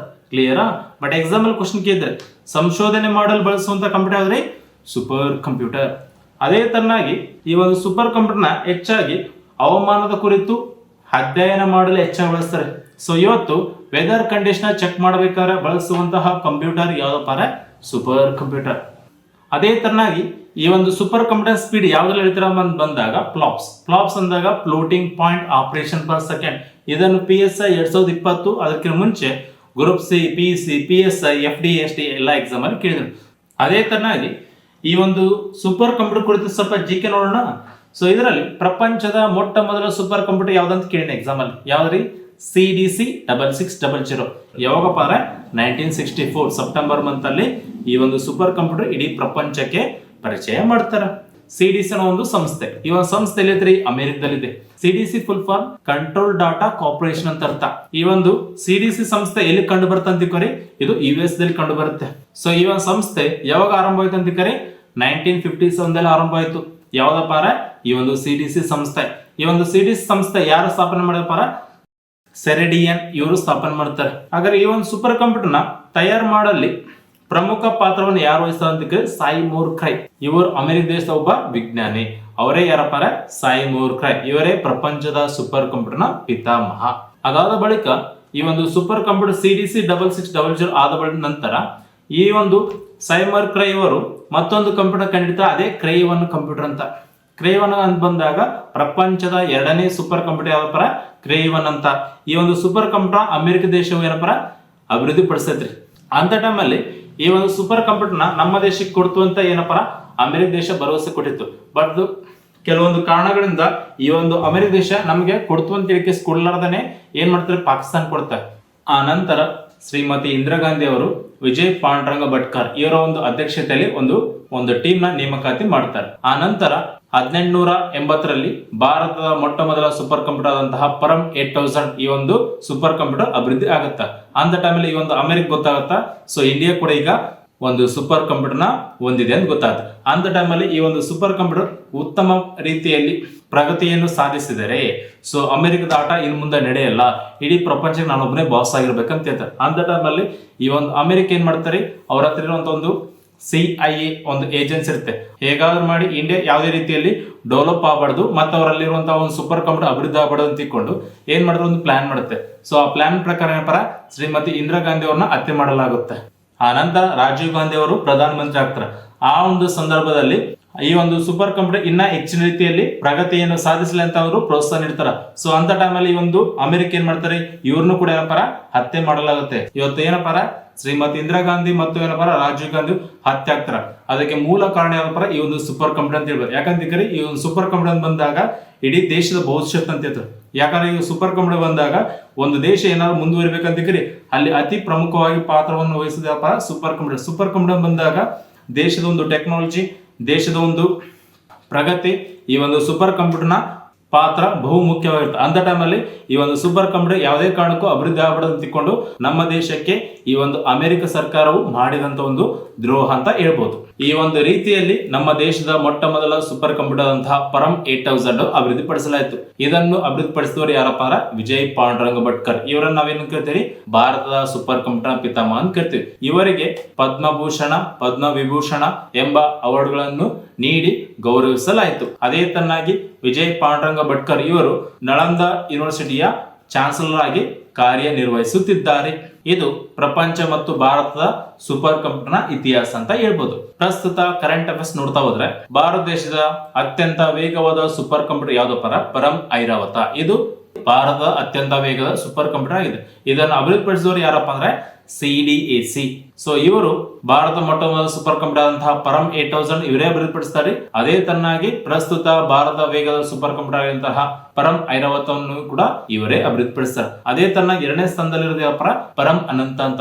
ಇದನ್ನು ಅಭಿವೃದ್ಧಿಪಡಿಸೋರು ಯಾರಪ್ಪ ಅಂದ್ರೆ ಗಾಂಧಿನಗರದ IIT ಸಂಸ್ಥೆ. ಅದೇ ತರ ಇಂಡಿಯಾ ನೋಡಿದ್ವಿ, ಪ್ರಪಂಚ ನೋಡ್ತಾ ಹೋದ್ರೆ ಪ್ರಪಂಚದ ಅತ್ಯಂತ ವೇಗವಾದ ಸೂಪರ್ ಕಂಪ್ಯೂಟರ್ ಯಾವ್ದ್ರಿ, ಫ್ರಾಂಟಿಯರ್. ಯಾವ ದೇಶ, USA. ಅದೇ ಎರಡನೇ ಸ್ಥಾನದಲ್ಲಿ ಯಾವ್ದ್ರಿ, ಫುಗಾಕು, ಜಪಾನ್ ದೇಶದ್ದು. ಸೊ ಇವತ್ತೇನಾದ್ರು ಒಂದು ಕರೆಂಟ್ ಅಫೇರ್ಸ್ ಅಂತ ಬಂದಾಗ ಒಂದು ಪ್ರಪಂಚ ಇಲ್ಲ ಅಥವಾ ಇಂಡಿಯಾ ಬರುತ್ತೆ. ಅದೇ ಇಂಡಿಯಾ ಅಂತ ಬಂದಾಗ ಭಾರತದ ಅತ್ಯಂತ ವೇಗವಾದ ಸೂಪರ್ ಕಂಪ್ಯೂಟರ್ ಯಾವ್ದ್ರಿ, ಪರಂ ಐರಾವತ. ಪ್ರಪಂಚದಲ್ಲಿ 75ನೇ ಸ್ಥಾನ ಇದೆ. ಬಟ್ ಅದೇ ಇಂಡಿಯಾದಲ್ಲಿ ಅಂದಾಗ ನಂಬರ್ 1 ಸ್ಥಾನ ಇದೆ. ಇವಾಗ ಪ್ರಸ್ತುತ ಭಾರತ ವೇಗ ಸೂಪರ್ ಕಂಪ್ಯೂಟರ್ ಅದೇ ಪರಂ ಐರಾವತ. ನಾಳೆ ಕರೆಂಟ್ ಅಫೇರ್ಸ್ ಇದಾದ್ರೂ ಬರ್ಬೋದು. ಇದನ್ನ ಬಿಟ್ರೆ ಪ್ರಪಂಚದ ವೇಗದ ಸೂಪರ್ ಕಂಪ್ಯೂಟರ್ ಫ್ರಾಂಟಿಯರ್ US ಅಂತ ಬರ್ಬೋದು. ಈ ತರ ಇವೆರಡು ಪಾಯಿಂಟ್ ಏನಾದ್ರು ಕರೆಂಟ್ ಅಫೇರ್ಸ್ ಬಂದ್ರೆ ಬ್ಯಾಕ್ ಗ್ರೌಂಡ್ ಇವೆಲ್ಲ ಓದ್ಬೇಕು ನೀವು. ಯಾಕಂದ್ರೆ ಇವತ್ತು ಏನೋ ಒಂದು ವಿಷಯ ಅಂತ ಬಂದಾಗ ಕಾಂಪಿಟೇಟಿವ್ ಎಕ್ಸಾಮ್ ಅಲ್ಲಿ ಯಾವತ್ತೂ ಡೆಪ್ತ್ ಕ್ವಶನ್ ಆಗಿಲ್ಲ. ಆಗಿರೋ ಕ್ವಶನ್ ಏನಪ್ಪ, ಆ ಒಂದು ವಿಷಯ ಕುರಿತು ಆಜು ಬಾಜು ಜಿಕಿನ ಕೇಳ್ತಾನೆ. ಭಾರತದ ಬಂದಾಗ ಏನ್ ಕ್ವಶನ್ ಕೇಳ್ತಾನ್ರಿ, ಸೊ ಮೊದಲು ಪಡೆದವರು ರೀಸೆಂಟ್ ಯಾರು ಪಡೆದ್ರು, ಆ ನಂತರ ಏನ್ ಕೇಳ್ತಾನ್ರಿ, ಕಿರಿಯ ವಯಸ್ಸಲ್ಲಿ ಯಾರು ಪಡೆದ್ರು, ಹಿರಿಯ ವಯಸ್ಸಲ್ಲಿ ಯಾರು ಪಡೆದ್ರು, ಈ ತರ ಕ್ವಶನ್ ಕೇಳ್ತಾನೆ. ಯಾವುದೇ ಕಾರಣ ಡೆಪ್ತ್ ಕ್ವಶನ್ ಕೇಳಲ್ಲ. ಅದೇ ತರನಾಗಿ ಒಂದ್ ಅರ್ಥ ಮಾಡ್ಕೊಡ್ರಿ, IPL ಅಂತ ಬಂದಾಗ ಫಸ್ಟ್ ಏನ್ ಕೇಳ್ತಿದ್ರಿ, ಮೊದಲ ಗೆದ್ದ ಟೀಮ್ ಯಾವ್ದು, ಯಾವ ಸ್ಟೇಡಿಯಂ ಮಾಡಿದ್ರು, ನಾಯಕ ಯಾರು ಅಂತ. ಇವಾಗ ಏನ್ ಕೇಳ್ತಾನ್ರಿ, ಹೆಚ್ಚು ರನ್ ಹೊಡೆದವ್ರು ಯಾರು, ಹೆಚ್ಚು ವಿಕೆಟ್ ಪಡೆದವರು ಯಾರು, ಪರ್ಪಲ್ ಕ್ಯಾಪ್, ಆರೆಂಜ್ ಕ್ಯಾಪ್. ಈ ತರ GK ಪಾಯಿಂಟ್ಸ್ ನೋಡ್ತಾಗಿ ಯಾವತ್ತು ಡೆಪ್ತ್ ಕ್ವಶನ್ ಕೇಳಲ್ಲ. ನೀವು ಕೂಡ ಸರಿ ಏನಾದ್ರು ಒಂದು ವಿಷಯ ಅಂತ ಬಂದಾಗ ಇಲ್ಲಿ ಯಾವುದೇ ಕಾರಣಕ್ಕೂ ನೀವು ಓದ್ಬೇಕಾಯ್ತೇನ್ರಿ GK, ನಾಟ್ ಏನಪ್ಪ PhD ಸ್ಟಡಿ. ಸೊ ನಮ್ಮ ಒಂದು ಕಾಂಪಿಟೇಟಿವ್ ಎಕ್ಸಾಮ್ ಅಲ್ಲಿ ಕ್ವಶನ್ ಪೇಪರ್ ಇರ್ತಾರೆ GK paper, GS paper. GK ಅಂದಾಗ ಜನರಲ್ ನಾಲೆಜ್, GS ಅಂದಾಗ ಜನರಲ್ ಸ್ಟಡಿ. ಇಲ್ಲಿ ಜನರಲ್ ಆಗಿ ಓದ್ಬೇಕು. ಓಕೆನಾ, ಎಲ್ಲಾ ವಿಷಯ ಬಗ್ಗೆನೆ ಓದ್ಬೇಕು. ಅದರಲ್ಲಿ ನಮ್ಮ ಒಂದು ಕಂಪ್ಯೂಟರ್ ಬಂದಾಗ ನಾವು ಕಂಪ್ಯೂಟರ್ ಬಗ್ಗೆನೆ ಜನರಲ್ ಸ್ಟಡಿ ನಿಮ್ಗೆ ಹೇಳ್ಬೇಕು. ಓಕೆನಾ, ಅರ್ಥ ಆಗ್ತಲ್ರಿ? ಈ ತರನಾಗಿ ಈ ಒಂದು ಕಾಂಪಿಟೇಟಿವ್ ಎಕ್ಸಾಮ್ಗೆ ತಯಾರಿಯನ್ನು ಮಾಡಬೇಕು.